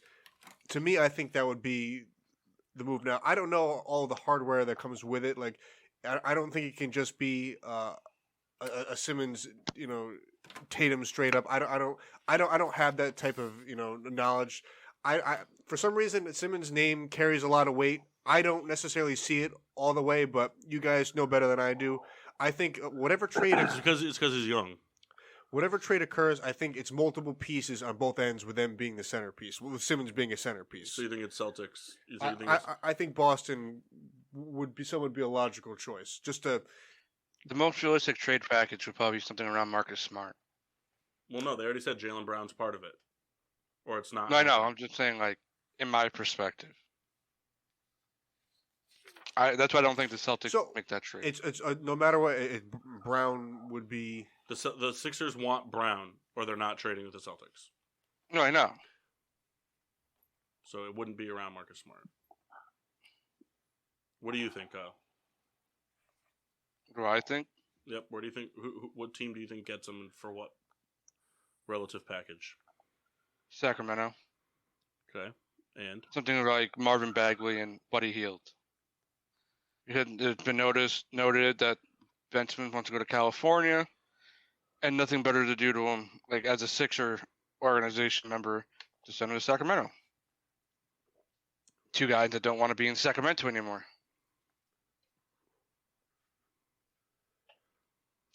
Massey, you care to weigh in? It was reported at the beginning of the season, and I think it's less likely now. But Trailblazers was always an interesting option to think, and I know Kyle was really big on that trade because he really wanted Dame. Realistically, probably C.J. McCollum. C.J. McCollum doesn't fit what the Sixers would want, though. He's not to the quality of star they're looking for. You're right, but at some point they're going to have to. I agree with you 110%. I think McCollum swap plus and plus and plus. I think that would be the smartest move they could take because they're not going to get anything from anybody else that's anywhere close to that. Dame seems like he wants to stay, so that's not going to happen anytime soon. I really think that Sacramento is the other one I would consider. I just wanted to go with somewhere different because Kyle already said them. I do think it would be Sacramento or possibly Portland would be my two picks. Okay. Wallace? Oh, I think that this rides out for another 5 to 6 weeks, and he's traded for Russell Westbrook. That would be hilarious. I think that's what happens. It would be. I'd be willing to put $10 on Embiid it. and Westbrook hate each other. Huh? What? Embiid and Westbrook hate each other. Yeah, but that happens all the time. Players go to each other, the team, and all of a sudden they're boys. Yeah. No, I know. I'm just saying, like that would be hilarious. Embiid hates everybody because he's a shit talker. Embiid hates everybody. He's a shit talker. I don't specific happened between them. Yeah, they got into an altercation a couple years ago when he was part of the Thunder. I just don't think that I don't think this Lakers team is going to fit together. I don't think they've done anything. You anything. see it already. But you have to give it more time than 10 games. But I just don't think it fits the Warriors. I don't think it fits down the. I don't think the Warriors are going to give up their young pieces for him. Well, for what? No, like a Draymond Green. To what? Play Ben at the 4? Yeah, that's not happening. I don't see that happening. I think if Ben's going to go somewhere, it's where he's going to have the ball in his hands. because he can't shoot. What if they? He can't what even if shoot they mid did- ranges, so he's useless anywhere except under the rim or playmaking. I mean, I was like, it would be a good fit because he didn't have to shoot the ball there. I think Paul's absolutely right. but he though. has It to. wouldn't be But he'd Draymond have to be Green, able it to would score from the mid range. It would be pieces. It would be players like Wiggins and then Wiseman and Kuminga. And I stuff think like the that. Warriors are okay with giving up Wiggins. I don't think. Yeah, but the Sixers aren't going to. No one's going to take some. No one's going to trade for someone that can't play in certain states. No, he got vaccinated. Did he? When? Wiggins ended up getting vaccinated. I think that the experiment doesn't work. It's not working now. I think it continues to not work. I think that LeBron and AD and the rest of the Lakers team they're going to want a player that can make and make them the stars and I think that Russell Westbrook would be a very good addition to the 76ers. San Antonio, because they're a mess right now. Pop, not as long as Pop's there. Simmons isn't going to the Spurs. No, I know. I'm just saying. Nope. That'd be a good team because they can get Murray back. Is there a scenario where, and this is not a great example, but is there a scenario where like Simmons goes for cash? No. Now, I mean, No. it's 0% chance. Yeah, less than zero. So They'll get like a, in my opinion, they're gonna get like a borderline, not a star, but like right underneath the star. You know, I like guess the way I meant to pose the Like question, a Sabonis? yeah, yes. So the way I guess I meant to pose the question was, so it's going to be player for player. It's going to be player and picks. So that's it'll probably be like two players, and depending on the team, it'll probably be like two players and a first round pick for like Simmons and like a less player, like a low end player or a second round pick or something. So to word my question better, text. Is there a situation where like, hey, we can give you a bunch of picks, or is it's always going to be player plus? There's gonna be a player involved because his contract's so big now. Mm-hmm. There has to be players involved because it has to work out money wise.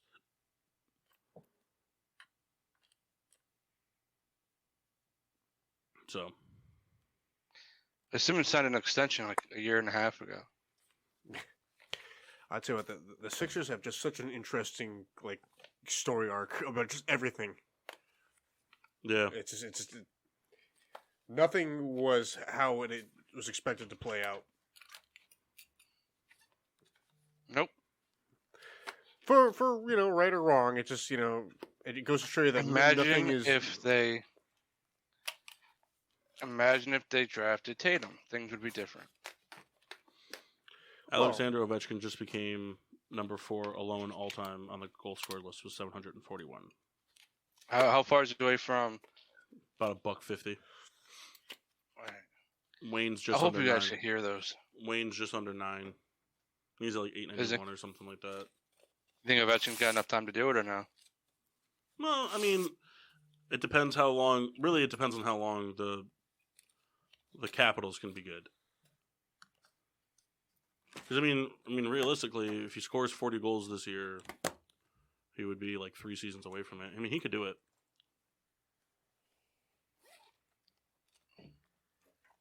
But anybody who watches hockey would tell you that stat doesn't mean as much to Wayne Gretzky. What's his stat? Assists. And that ain't being touched. Anybody care to take a guess? Who's second? In what? Assists. What was the question? What do you think? How many assists? Yeah, how many assists do you think Wayne Gretzky has for his career? 1,500. Kyle, second is, you asked for the player? Yeah. Ron Francis. He was a Capital, right? Next guess? Kyle said 1,500. I think it's more than that. I think it's closer to like 2,000 or something like that. Give me an exact number, please. 1710. Okay. 1552. Okay. Are we Price is Right rules? Yes. I was told that's always the way to play. Yeah, recently we found out that's the only way to play. Well, no. So I'll go a little bit higher than you. Kendall, what was yours? 1710. I'll go 1822. You bitch! No, I'm joking. Rebecca, you're here, so do you care to wager a guess at all on the number? Is her mic on? Her mic is on. Rebecca, look at me. Rebecca, hello. Just say a number. A 4-digit number. So the guesses were 15 something, 17 something, and 18 something. 1953. 1953. All right. The correct answer is 1,963. Within, So Rebecca was 10 off. within 10. Good job, Rebecca. You win. Thank you. Not bad for. You win a number. GSWD point. Who do you want to give it to? Do you want to give it to Kendall, Kyle, Massey, or Mock, who couldn't be here to participate in that at all and had no chance? I love you. Kendall gets it. Ron Francis is second with 1,249. Pretty Who do you play big for? gap. Yeah, pretty big gap indeed.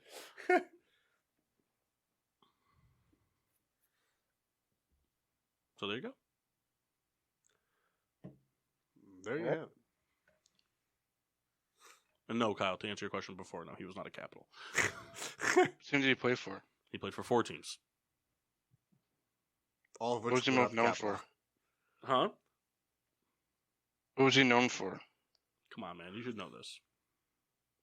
Avalanche. Never played for the Avalanche. Baited you into that. Come on, you're a big Ron Francis guy. He played for the Penguins, I guess. He did play for the Penguins once. Oh, bummer. All right. Penguins. He also played for the Red Wings. I just went for Pittsburgh. I was trying to think of like historic teams. Nope. He's most notable for the team that drafted him. He was drafted in All right. 82, So, I think. 80, 82, somewhere in there. so why would Kyle know a team? The Ducks. Kyle, shut up. He was a Penguin. That was already said. Yeah, I already said that. All right. So hold on. Let's think about what connections to the Penguins? You have the Ducks. You have the Avalanche. Any other team that you have connection to? No. Oh, that's wrong. He was drafted by the Hartford Whalers, Well, there you go. and he also played for the Carolina Hurricanes and then 1 season with the Maple Leafs. He's most notable as a Whaler. Oh, Did he win a Stanley Cup with the Hurricanes? Hmm? Did he win a Stanley Cup with the Hurricanes? No. He was traded to Toronto during that general year. manager for the Kraken? That's what it says on Wikipedia. Isn't he the... What? No, I heard his name going around during the trade deadline, or Massey, when they were Massey trying to looked build it their up. team. There's no way Massey didn't look it up. There's no way. Yeah, he is the GM for the Kraken. There's no way Massey doesn't have some page up with Ron Francis on it. There's no way. All right, Matt. See what color is his I eyes? mean, I'm looking up Wayne Gretzky's number, but You don't know what number he wore? that's It's the only No, number. no, It's the only assists. number I was- retired around all sports, man. I mean, What do you mean? well you mean? deservedly. Yeah, that's why he's the legit GOAT. That's why he was taken first in the GOAT draft all those months ago. Yeah, He's the GOAT of GOATs. he sailed through that draft we had. Hmm? Remember we did like the best of all time. Yeah, it was a fucking. I like doing those things every once in a while because hockey deserves recognition, and you guys shit all over it. I don't. You don't watch a single game. I like it. Okay? It's a good sport. I like burlesque dancers. I don't go watch them. I mean, that's a very interesting point you just made. Christina Aguilera and Cher, didn't they do a movie called Burlesque? I think you're right. Rebecca? Right? Yeah. No, she's not speaking. But she's nodding her head. The seers can listen to that. We're going to go to break. When we come back, we're going to do, Mike mock draft. We do have a Mike Mount draft. Who came up with it? Kendall did. Yes, I did. I'll announce it. when we You come didn't back. come up with one, did you? Well, actually, You didn't. We'll see you guys live on the other side of the break. Home of getting sports with Drunk on Monday nights. PPRN Radio. Home of the Peter Pinot Show. Peter Pinot Show. PPRN Radio. Damn, where are we? PPRN Radio. Always on, sometimes off. PPRNradio.net. PPRNradio.net. The station that's home with your wife. While you're at work, we keep her company. We keep her happy. And now, back to getting sports with Drunk on the PPRN Radio Network. Welcome back to Getting Sports with Drunk. I'm your hostess, Cupcake the Riddler, and I'm joined by D-Gens from Upcountry. Yep. Allegedly. Mm-hmm. Allegedly. I'd like to take this time. We had a whole break where I could have asked Paul to pour me another drink, and I'm doing it now on the air because that's the type of person I am. Miss, will you hand over my glass? 1 second. Oh my god. Third hour, Getting Sports with Drunk. Hell yes. You want the rest of this, or do you want the other one? I think we should try the third there. The whatchamacallit. What actually call the whatchamacallit? It is not. But there's a lot of heavy glass here on the show. Something that hasn't been seen since the days of the regular private stock. Hey, so during the break, I found a fun fact. What's that? I'm trying to scroll to find it now. Give me a second. Wasn't that fun? Thank you, Paul. What? Well, you did, but did you guys know that Matt Nagy has a better head coaching record than Kyle Shanahan? I did not. Did you know that until tonight, Mike Tomlin was winless against the Bears? Was he really? Yeah, he's 0-3. Listen, the game's not over. No, I know. But it is. Cheers. Cheers. I pooped blood. All right, Mass, you got your Excel spreadsheet ready to go? Nope. All right. Can you get it ready to go? I don't have a laptop. Are you fucking kidding me? No. I'll pay you one thing to do here. I'm on vacation this week. Okay. So you didn't bring a laptop on your honeymoon? Or an iPad? No, actually, I didn't. Or an iPad? I have an iPad. That does Excel? Does not do Excel. Do you have your TV with you? Yeah, that's the iPad I have. Figure your shit out over there. There's no pad on that thing. All right, so Kendall, can we minimize this and do Excel? Yeah, I'll get a Google sheet up. Man, Hold on. Cordero Patterson just caught a big pass. Give me a second, I'll see if I can fucking do it. They're going to roll that incomplete. Paul. What's the draft? It's going to be 20 rounds. I Is it pooped really? blood. Yep. Kyle, not on the air, man. They need to know. They don't. No one needs to know that. How many rounds is it? 20. Is it actually? Yes. I don't want to do this. Why? Specifically, I don't want to type this. I would like to do the draft. You don't want to type it, but you want to do the draft? Yeah, because I'm fucking typing it on my iPad right now. All right, Kendall will do it. You guys are watching the game. We can. We can't watch the game and do it, Kendall. We can do both, absolutely. No, we can't. Because look at that. No. Well, I mean, it's gonna. Hold on. I can write it down. Kendall, just. I'm working on it right now. What's the name of the draft? Summer barbecue / picnic draft. Right, hold on. Pick. He's doing it, Kendall. Just let him do it. Massey knows that he should always have Excel ready.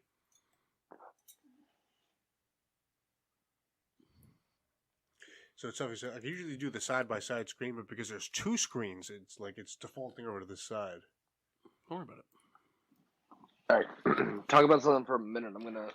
Rebecca, do you have a piece of paper and a pen I can use? I'll just write it. Oh. I'll just write it, man. I got no problem writing it. Right. Rebecca, Yes. do you have a piece of paper and a pen? Do I need it? Yeah.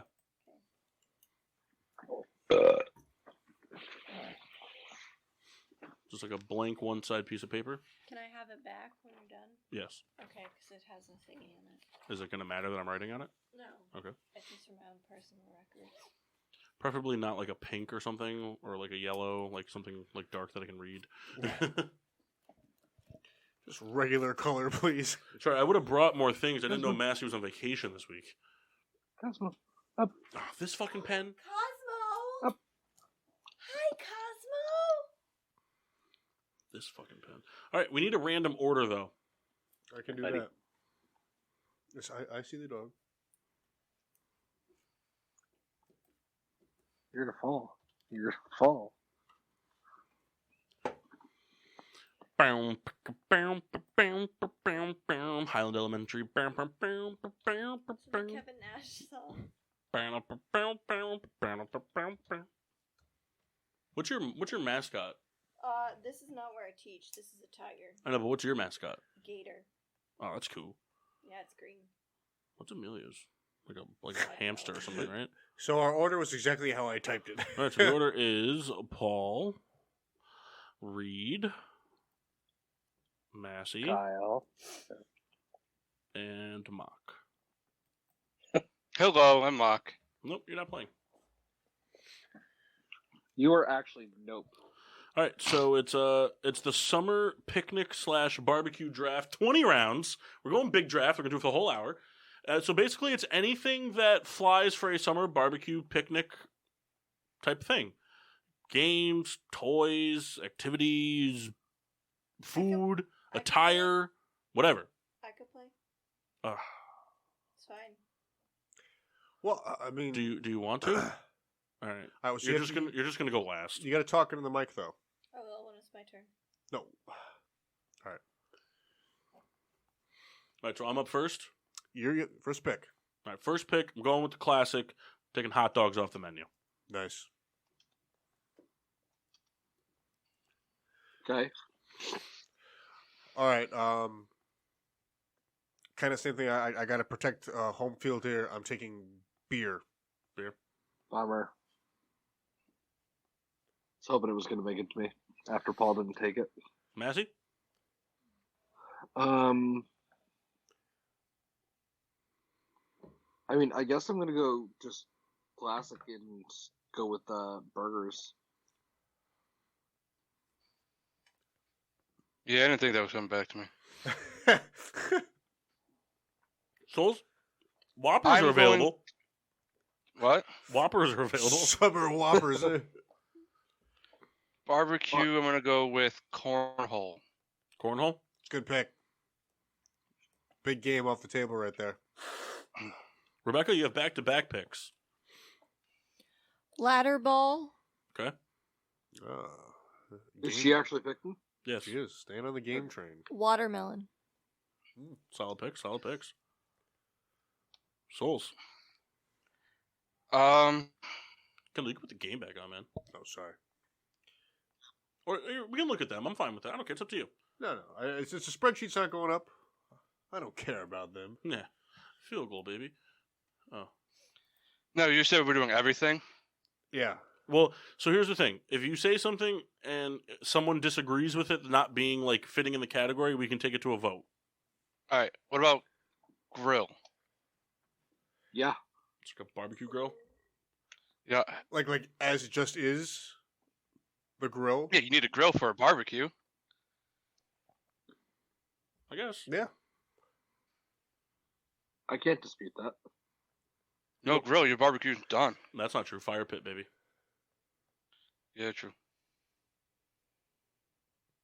There was the Jimmy Graham touchdown I needed. You're gonna be real mad. Swimming pool. The pool is off the board.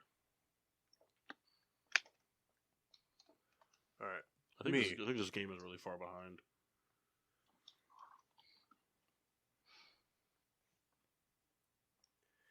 Yeah, good chance that it is, by the way, because I'm all the way into commercial break, and we just finished our first commercial. You're up, Reader. Okay. I am going to take brats. Okay.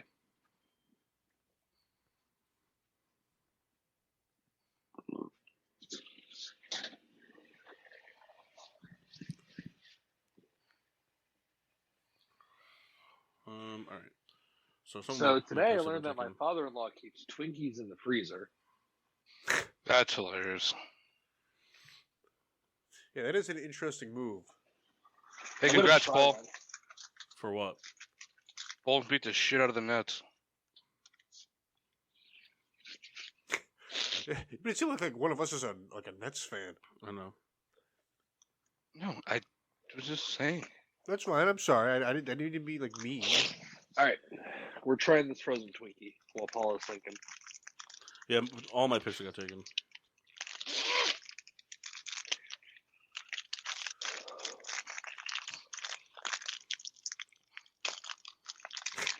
That sounds like a really frozen Twinkie.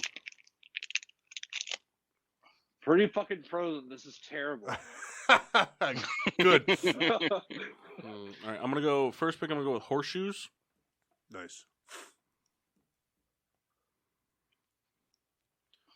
And I don't know how Bruce can enjoy this.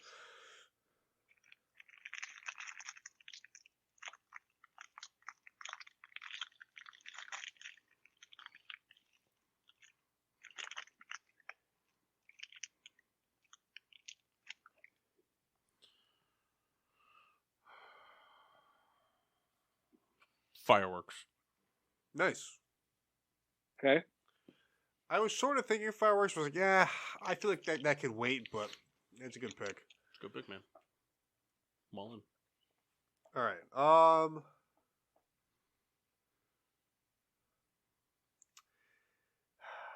See, I've done like 3 rounds of consumables. I feel like I got to kind of think outside the box here. You've only done 2 rounds so far.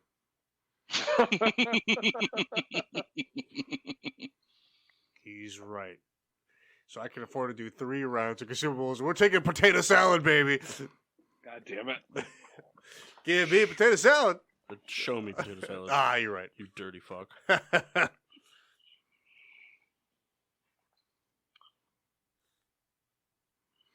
right. Mass. I'm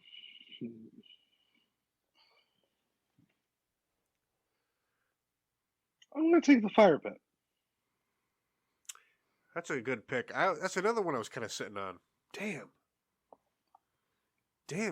I'm going pasta salad.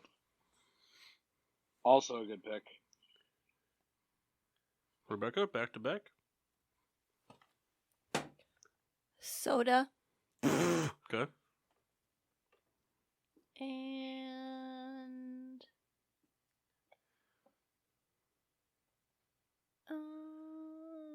chips and dip. All right. Back to you, Soldier. Can we not? There's a lot of different dips that eliminates. Chips and dips are gone, man. All right. She took all chips and dips. All right. Real vet move by going chips and dips.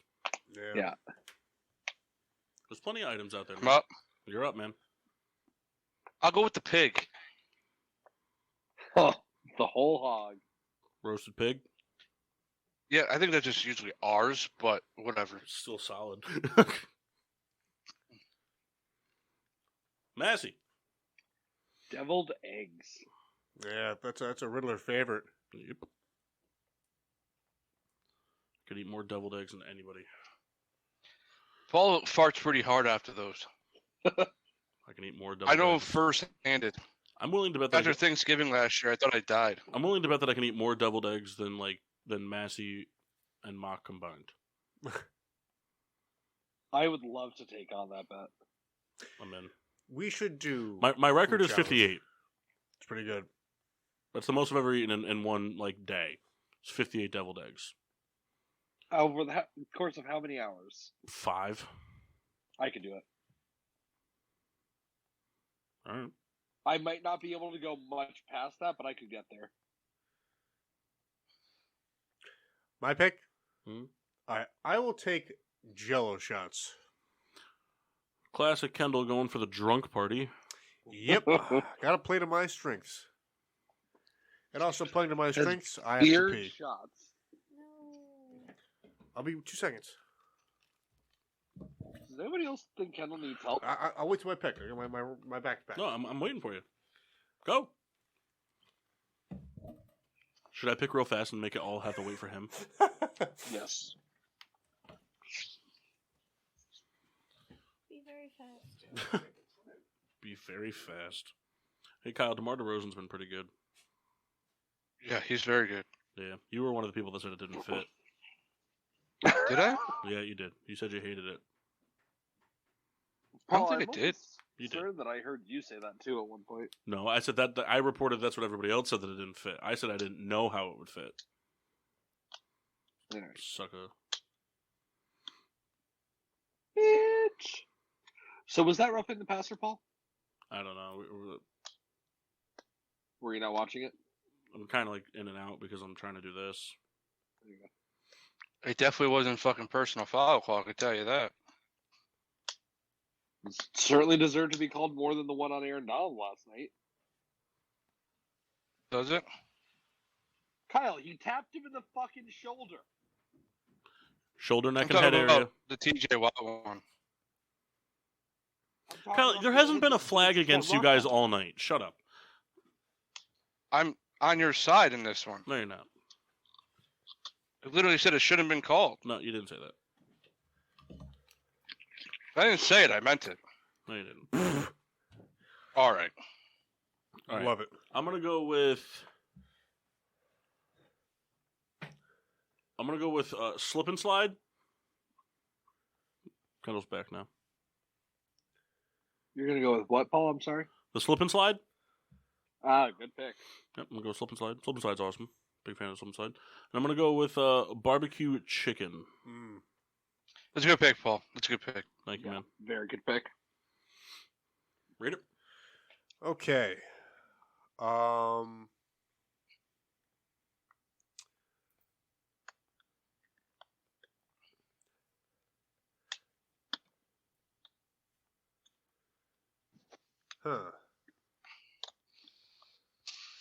I had something initially in mind. I was going to say it, but I don't know how much it is. Porta potty.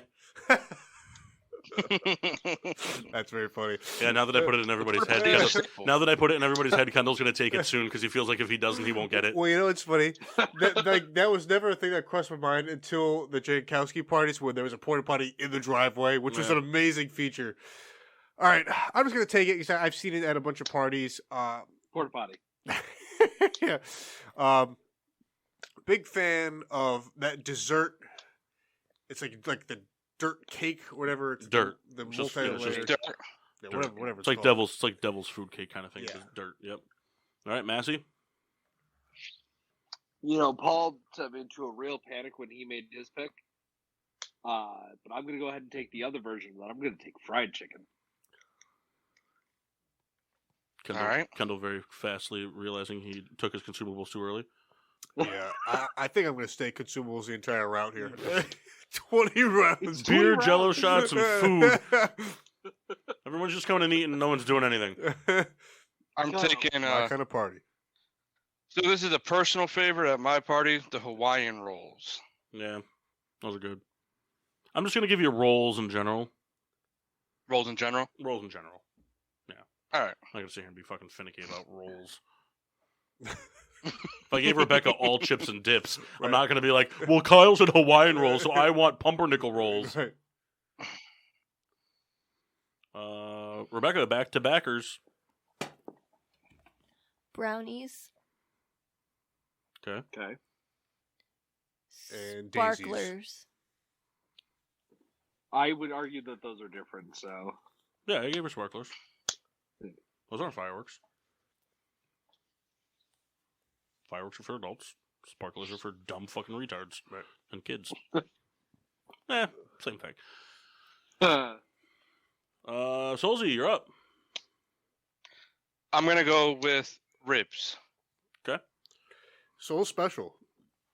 That's a good pick. Kyle's going with chicken ribs. Anytime. I'm going to go with sandwiches.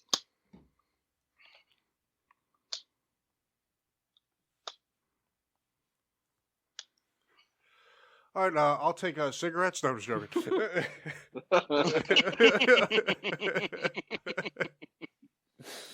Very funny. Okay, I will take. This may be up to debate, but I will take beer/cup pong. Okay. Sure. Anybody disputing beer pong? No. Nope. Okay. It's hard. I only been to like my barbecues. That's very funny that you said that, Kyle. I don't know why it just made me laugh. Pretty good. Kyle will now take being thrown into a pool. Yeah, right?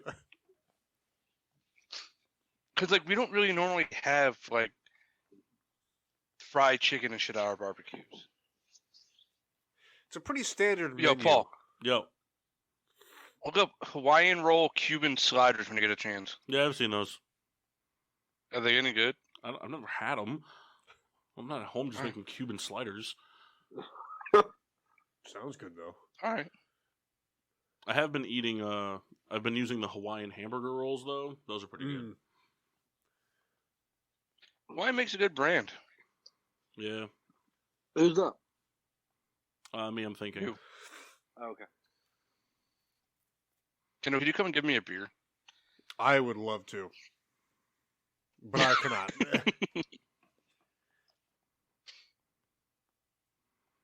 I'll be right back. I'm gonna go get a beer. Fucking up, bud. Sneeze is coming. Your spare I got time. Bless you. Bless you. Bless you kindly. Bless you. Bless you kindly. Yeah, I don't know. Seemed like the right thing to say. It wasn't. You were wrong. I felt like I was wrong. Oh, cool. Flag's probably on the defense. Man, I don't know. I'm so like I have like a billion things in my head and I can't like decipher. 'Cause the hardest thing to do, and I've done it so far this entire draft, is pick the same things. You know what I mean? It's like you can pick a bunch of different foods, but it doesn't mean you had a good draft. Yeah. Is it my turn yet? No, it's my turn.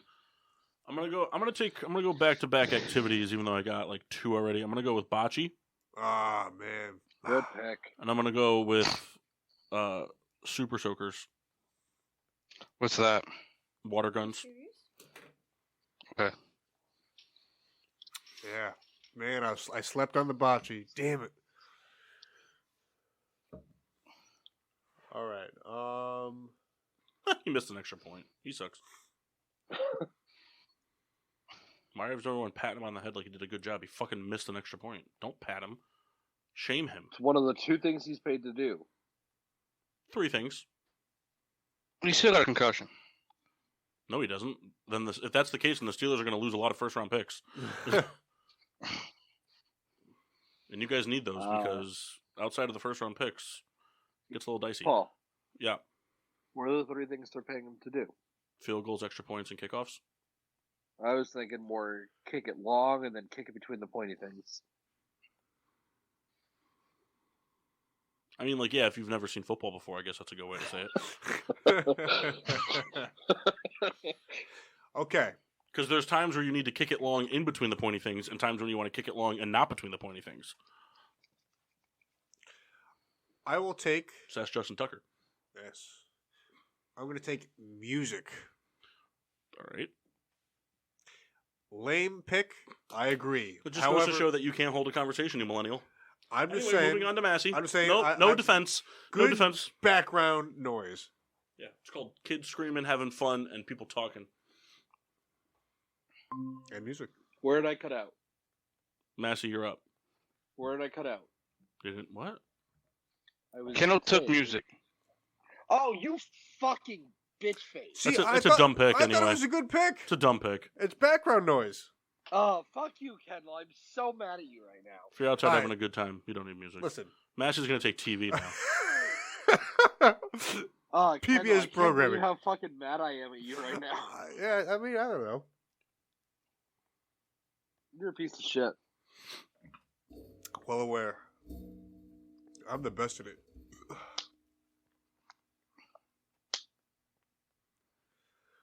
Massey, I think snowmobiles are on the table.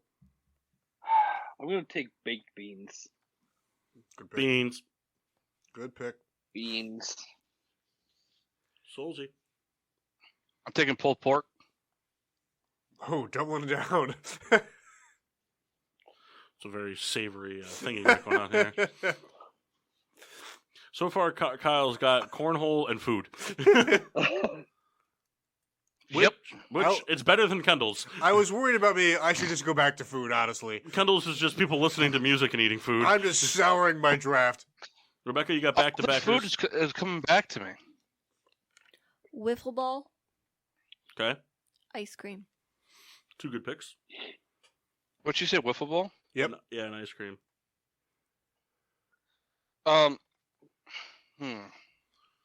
Does people count as an answer? Depends, I guess, what the person is. Why? He just wants people at his barbecue. Are you talking people, like just a group of people, just random? In general, baby. Friends.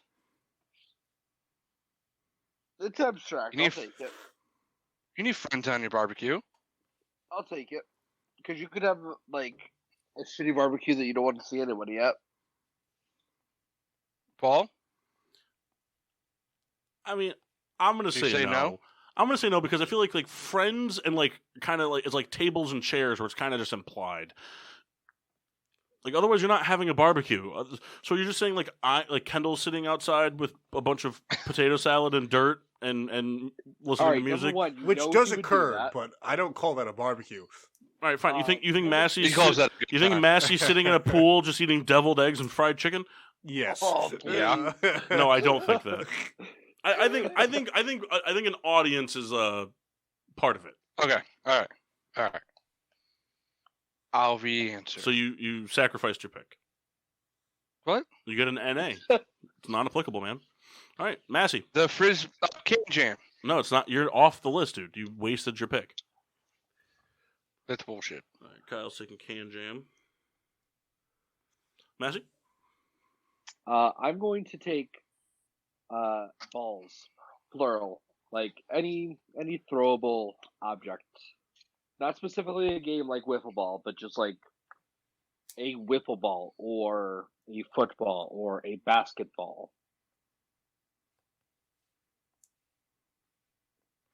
Just ball. Stupid answer. I'll give it to him.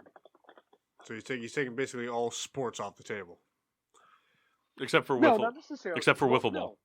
You guys can still claim specific sports because that would mean I also claimed the bocce balls. Well, no, because I already took bocce. But my point being, there's a lot of shit that could be still claimed. So I he just wants balls, man. Can we specify as like loose sports ball? Like if someone's like a random kickball or football around? I guess I would say like draft a ball. Like draft a sport. And you can just have everything encompassing of that sport. Does that make sense? So take bowling. It's like I don't get how you can have balls, but like Rebecca can still have wiffle ball. Because how can she play wiffle ball without the ball? It's like a drunk pinata at a Mexican party. Oh, I think he's back. I don't know why it keeps disconnecting. Did you hear my pick? Yeah, I think you should loosely pick a sport, and you get everything that's encompassed in that sport. That's what I said. I said, give me the football. All right, football. All right, this opens up my chance to take bowling here. That took my pick. Did it? I was gonna take the Nerve Vortex. Ah, it's a good move.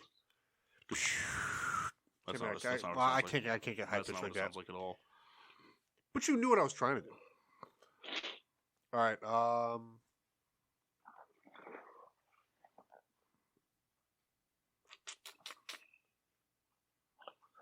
How many rounds have we done? We're on 8. We're on 8. This is what I got about 30 things to go. Separates the men from the boys through here.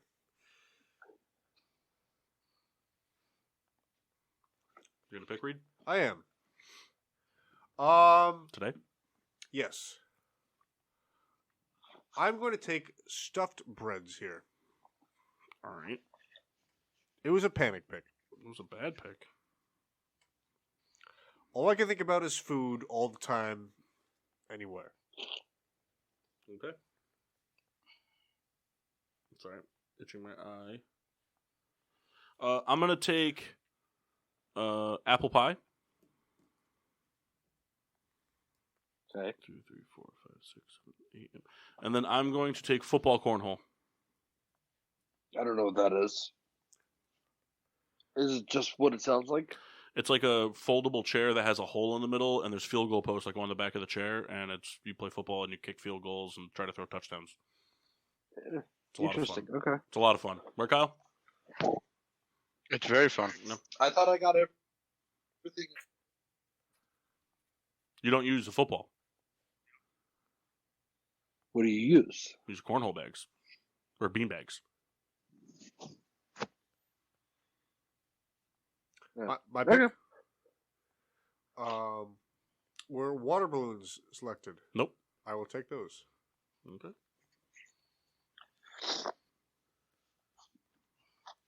Massey? I'm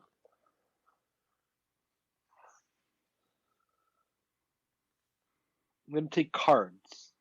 Okay. You know, it's interesting. I was thinking about that, but I was No, you weren't. surprised. No, So I was. I was surprised. You know the frisbee game we have to knock the bottle off the top? Mm-hmm. That one. Polish frisbee.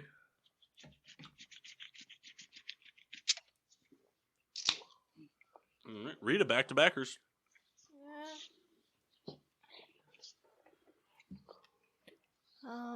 Cupcakes. Okay. Soccer. Soccer. All right, Soldier, About- you're up. Bottled water. Nice. That's a good pick. It is. Gotta stay hydrated.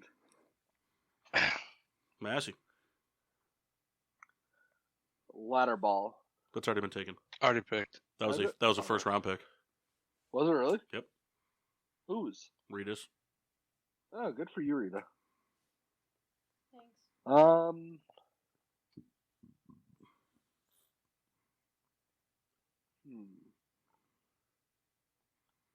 I've been sitting on that for a little while, so I'm not entirely prepared. It was just the way you said prepared made me laugh. I don't know why it just made me laugh really. Prepared. To be fair. To be fair. You think I could out eat mass? Fire. You think I could out eat mass over 6 hours in deviled eggs? Oh, 100%. You think what? I asked Kendall if he thinks I can out eat you in deviled eggs over 6 hours. I mean, You know, truth be I'd told, be down to try. I'd like to put it as a competition group wide. For what? Well, Kyle doesn't like deviled eggs. Well, then maybe just, I mean, does Mock?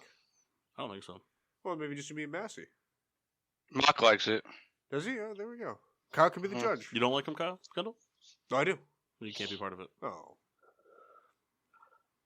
I'll take- I'll eat just egg whites. There you go. I'll take salads aside from the kinds that have been selected so far. I believe which only has been pasta. What about Potato. So like, Oh, and what about potato. leaf salads? yeah. So like, are you taking like all vegetable salads, or are you taking like I don't? Anything that falls under the banner of salads. But that kind of does the same thing as balls. Like, there's already been specific salads taking, so you're just trying to take the remainder of all salads. Yes. But you can't do that. Why not? Well, because other salads have already been taken. Like, I wouldn't have let Rebecca take chips and dips if somebody had already picked barbecue potato chips or like spinach artichoke dip. Because there's already been things in that category taken. So like, you could take all vegetable salads, like leafy green salads, like side salads and Caesar salads and things of that nature. Yeah, but who brings those to a picnic? You. Those aren't people that I want to be friends with. Love it. What other kind of salads would there be? I don't even know. I can't even think of what other salads would be besides Like Oh. orzo salads, ramen salads. So you want to be friends with somebody who brings orzo salad, but not somebody who brings fucking like Caesar salad? Yeah, dude, my orzo salad is fucking delicious. I don't want orzo salad. I definitely don't want it at a cookout. I also don't know what orzo salad is. It's a board game, Kyle. All right, so I'm gonna give Massey orzo salad.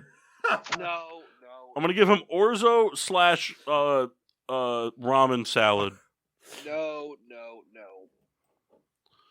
You want tuna salad?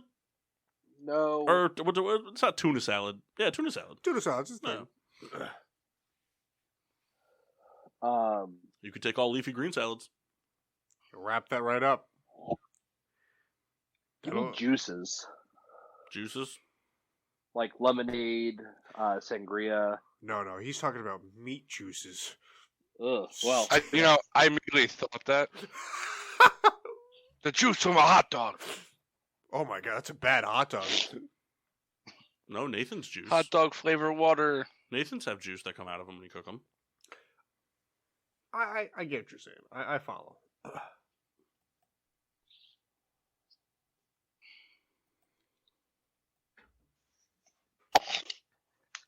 Kendall? Am I up yet? No. My pick? Yep.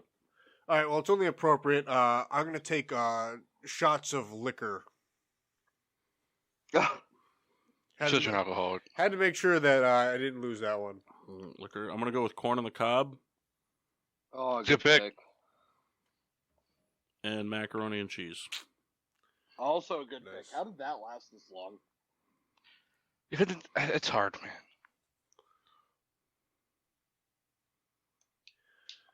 Okay. You have one more, Paul? Back to you, Kim. No. Okay. Yeah, you just pick both. I'm going to take a broccoli salad here. Nice. Good pick. Miss, could you pass my glass over, please? Broccoli salad is fucking disgusting. What? It's not. Broccoli salad's fire. What do you want more? Yes, please. What a fucking pig.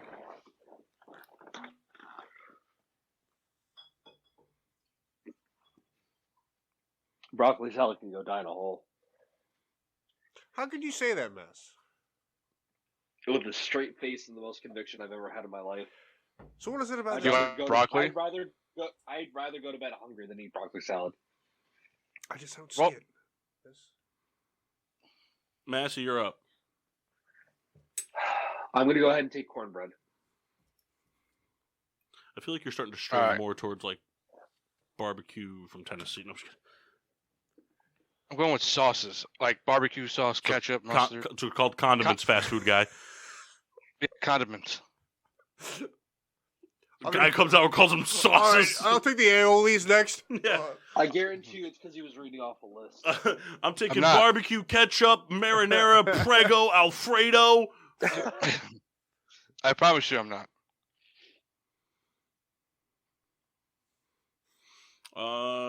Rita, back to backers. Croquet. Nice. Wow. And yeah. The joke Pole was dancing. not going to be funny. Pole dancing.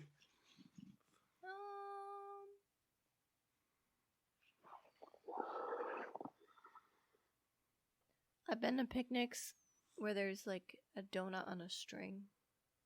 And you have to try to eat the donut without your hands. All right. Am I up? Yep. Yeah, I believe so. Casseroles. Casseroles? Yeah. Now, I've done this for Massey, so I don't know if this does. Is macaroni and cheese classified as a casserole? No. I don't think so. If it is, I'll pick a different thing. I don't care. No way it does. It's its own Okay. thing. I don't think anything else that's been picked counts as a casserole. So we'll give them casseroles. Massey. What round are we on? What? 11, I What think. round are we on? 11, I think. 12. 12. I'm just trying to come up with 8 more answers. We can stop it at 15 if you guys want. That's fine. No, I don't care. I just got to think of more. I'm going to go ahead and take coleslaw. Oh my god. Coleslaw's awesome. Yeah. I'm with Kendall. God. Kendall, you can't say coleslaw's gross and like broccoli salad. It's the same fucking sauce. It's not. It is. It's a sugary mayonnaise-based sauce. Listen. The dressing on broccoli salad is almost identical to coleslaw dressing. though there are similar, what I will say is it's entirely different in consistency and taste. It's just totally different. I would agree Because with of- Kendall on those two facets. Well, that's because exactly why cabbage I and hate broccoli Brussels taste salad. different, but the sauce is the same. The texture is what ruins broccoli salad for me.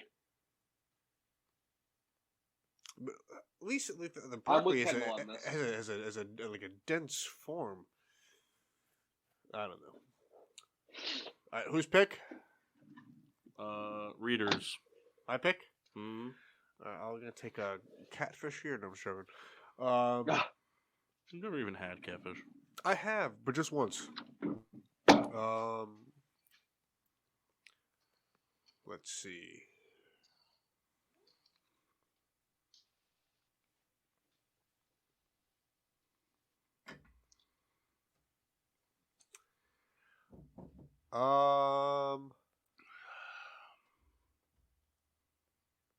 I'm gonna take.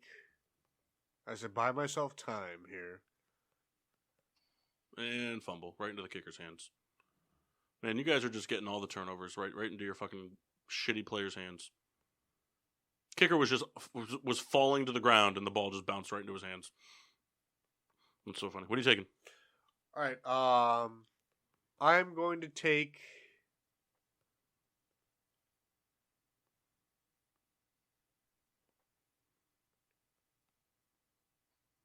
Okay. So I hope they broke his neck.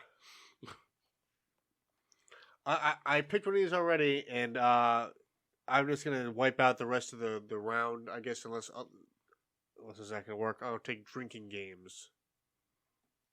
No, because the drinking game's already been taken, even though it's by you. Okay, then if it doesn't work, that's fine.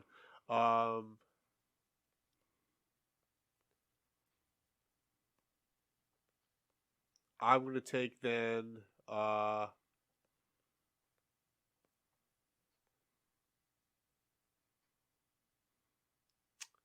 Man, I'm gonna take.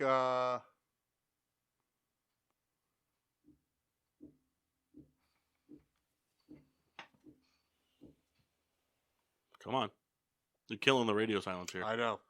All right, I'll just take chili. Okay. I've had chili at a picnic. It's actually before. a good pick. I can hear Kendall getting drunker by the minute. I'm gonna take bounce houses, Oh, you That's a son good of pick. bitch. and I'm gonna take giant Jenga. All right. I'm more mad about the bounce house one. I didn't fucking ask you. My pick. So, Paul, my next pick was going to be board games. Did that eliminate with Jenga? No, because giant Jenga is like a yard game. Okay. I don't care if it gets picked, but I was just asking.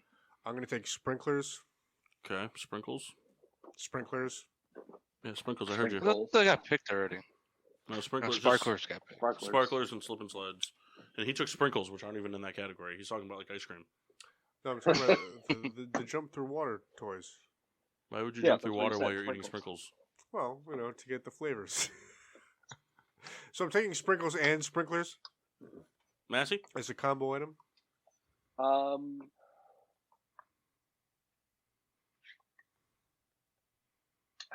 I was kind of leaning on bounce houses for that last one.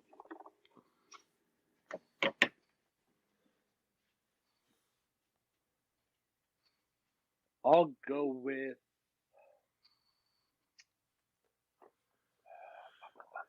ice cream sandwiches. So ice cream has been taken. It's a different form of ice cream. I don't care if he has it. Everybody and their mother knows Rebecca was talking about ice cream in a bowl when she said ice cream. She didn't specify. But we all know that's what she was thinking. You can't specify that you know that. I can absolutely do that because I'm doing it right now. Well, I didn't give it to you. Souls, I put down ice cream cake. Cheesecake. No, I put Cheesecake, all right? Did you actually put down ice cream cake? No. I put down Jubilee rolls. The holiday log. Oh. All right, Rebecca, so 13 and 14. We'll just do 15 rounds because we're running out of time. Popsicles. Okay. And baked potato. I'm gonna go and okay, no, I've never seen a baked potato at a barbecue before. Like at a summer picnic? I mean, Yeah, we're gonna X-nay that. I've never seen it. You didn't give me the GSWD point, so I'm not voting for it. It doesn't matter. Snow cone. Snow cones? I'll give you snow cones. All right, Souls. Kyle's up. Yep. Sweet potatoes. Like, what do you mean? I don't know. I'll redo it. Board games. Okay. From right field to left. Not many people do it, but I'm sure it's done.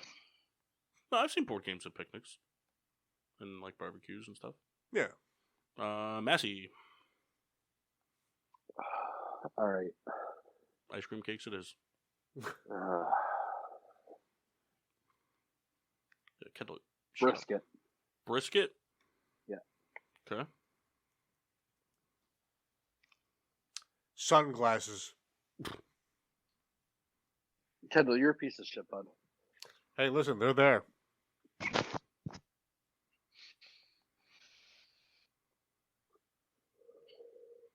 There's my last two picks. What do I have for food? Hot dogs, barbecue chicken, corn on the cob, macaroni and cheese, and apple pie. Sounds like a good barbecue. I'm gonna be fine with just those 5 foods. Yeah. We're gonna go with the trampoline. Really underrated and dangerous pick. We're gonna go with the trampoline, and we're gonna go with You don't get another pick. Yeah, dude, it's back to back. This is round 14. We're doing okay. we're doing 15 rounds. I thought we were in round 15 there. Trampoline, and I'm gonna go with shorts. You guys are either pantsless or in pants. That's your barbecues.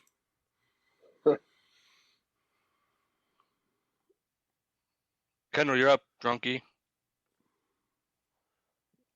I will close out with the bathing suit / bikini. It's got to be the bikini. Yeah, that was gonna be mine. You can't wear a bathing suit if it's shorts, so you got to go Speedo bikini. Because I have shorts. All right, that was like a bikini. All right, so everybody at I Kendall's was is gonna wearing go with that. Everybody at Kendall's is wearing bikinis. Decent time for Massey? half the crowd. I'm thinking. It's hard because I don't remember all my picks. Burgers, pool, fire pit, deviled eggs, fried chicken, sandwiches, baked beans, football, cards, juices, cornbread, coleslaw, ice cream, cake, and brisket. I didn't take cake. Yeah, I know. I'm just going to keep saying it because it's funny to me. Sponge cake. You could take angel food cake. Gonna go ahead and Gross. take wings. You could take the chocolate chip cake from KFC. All right, Souls, last pick. Tongs. Tongs. For serving? No, not. It's only Rebecca left. So, do you want to go with tongs, or do you just want to go with all utensils? I'll go all utensils. Saved him big time on that. Yeah, it's like, all right, I'm using tongs to get all the food ready, but you're also going to eat with these. Tilt your head back and just kind of hover, hope it doesn't stick and drop. Oh god, these beans suck. He doesn't have beans, but I tell you what, though, I don't think that casseroles You with use it as a tongs, spoon. cheesecake with tongs is gonna be pretty rough. It's gonna stick to the tong, flick off to the side. Rita, last pick. Don't fuck it up, Sunscreen. bud. Sunscreen, Literally a very safe pick. especially for Rebecca, because at Rebecca's, Kyle's, and Massey's party, no clothes are being worn. These are nude parties. With the perfect kind of barbecue, baby. Nothing says good barbecue like eating some baked beans around a fire pit naked. You ever sat in the beanbag chair naked eating Cheetos? What? Exactly. And that's not just something I'm saying. That is actually a line from a comedy. It's a line from a comedy. It is. Well, there you have it. A very thorough summertime. Well, I guess it doesn't matter if it's summertime or not, but a I backyard. could probably go. I could probably go if you want to. Oh, I could too, but we got to wrap it up soon. That would be really cool if that stands. Do we start on time? Yes. More or Pretty less. Yeah. close. 8:15. Yeah. We'll round it out. Reviews. Massey, what did you end up drinking? I had a Guinness. And? Oh. Guinness is very good. Like it a lot. Would absolutely recommend to a friend. And what's the final review on the frozen Twinkie? Terrible. Would not recommend to a friend. Souls, how was your juicy? That was 2? Always amazing. Oh, that's coming back. I don't comment on the game mask because we're not there. behind. Oh, sorry. Kendall, how was your Kentucky Spirit? So it's very interesting. There's a sweetness that I kind of noticed. I couldn't really identify what I wouldn't call it vanilla. I don't think it's a vanilla note, but it not very harsh. As far as all the Wild Turkey products, I've had their original, and then I think perhaps this and maybe one other, but I can't really remember what. I enjoyed it a lot. I noticed it had a very. It was harsh. It was harsh. I found, and then finished off here with the Blade and Bow. By I don't know by who. Blade and Bow. Well, is it just? That's the name of the bourbon. So is it just their bourbon? Nothing cool name about it. What's Jack Daniels made by? It is a whiskey. Made by who? Jack Daniels. There you go. Okay, and then I had the Blade and Made Bow. by who? And then I had the Blade and Bow. It's cool. It's like a hexagon or octagon style container. A little bit smoother. Not a more distinguishable flavor that I can identify. As lame as it sounds, it drinks like bourbon whiskey. It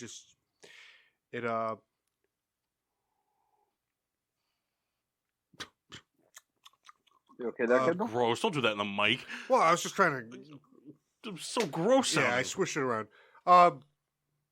It is good. It is less harsh. It is very drinkable. I don't know if I have a preference between the two.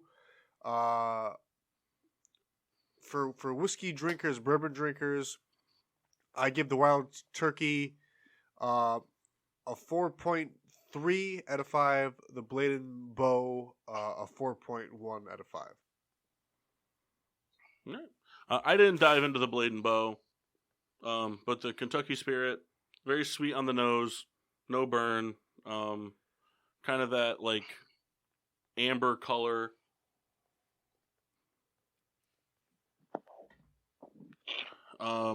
It has the sweetness on the tongue a little bit. There's a mild harshness, a little bit of caramel, little bit of maple, all kinds of good stuff. It's funny. Like my go-to is like you taste something sweet in whiskey. It's like, oh, it's vanilla. It's got to be vanilla, but it's hardly ever. See? No, that actually was a That's fumble. what it is. That actually was a fumble. I didn't think it was. It was. Oh, that comes loose there. Gotcha. I thought he regained it. Oh man, his arm did not look like he went through a good time on that. Jesus. Kendall, where can they find us? You can find us at Facebook, Getting Exposed with the Drunk. Oh, sorry. What's the lineup? The PPRN lineup. The lineup. My apologies. No problem. Peter Pinto Kendall, where Show. can they find us? Peter Pinto Show, Wednesdays at 7:30. The Babysitter Murders, Thursdays at noon. Choreorama, Sundays at 2. Friday Night Delight with Jess and Mike, Fridays at 5.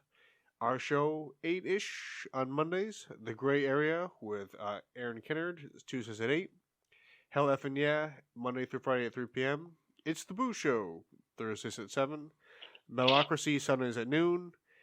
Every Saturday is a PPRN live concert series, whether it's hip hop, rock and roll, whatever. Tune in. Looks like there's a new time. It used to be noon. It looks like they're moving to 4:00 according to the website. Every Friday night they do a stand-up performance from any comedian. Anything is up for grabs. Friday nights at 8, and every other Saturday is Mixtape Saturday. Peter is he's away right now. He may have something planned, but I believe this is a Mixtape Saturday coming up. I don't know if he made contingency, but keep an eye out on pprnradio.net for any of the upcoming lineups.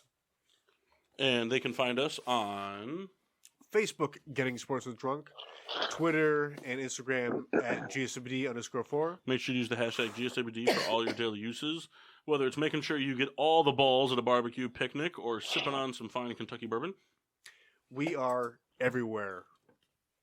iTunes, Google Play, iHeart, wherever you get your radio shows. Internet and radio podcasts are where We're you there. can find us. We're there. You find them, you find us. We cover the bases. We try anyway.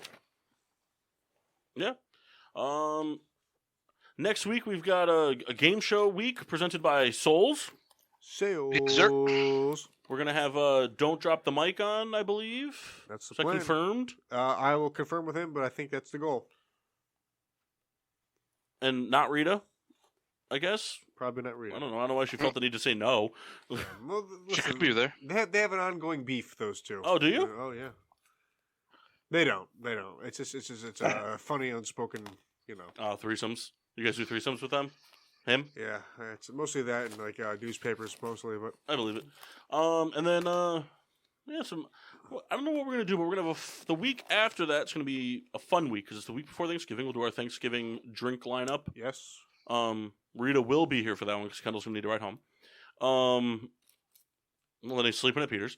Yeah. Or my house. You can come home with me. Oh, thank you. I'll bring you to work in the morning. I should have the day off. Tuesday before Thanksgiving. Oh no. I'll bring you to work though. You can sleep on my couch and I'll bring you to work. Well, thank She you. wants to be mean to you. You can be mean right back. That's right. Ha!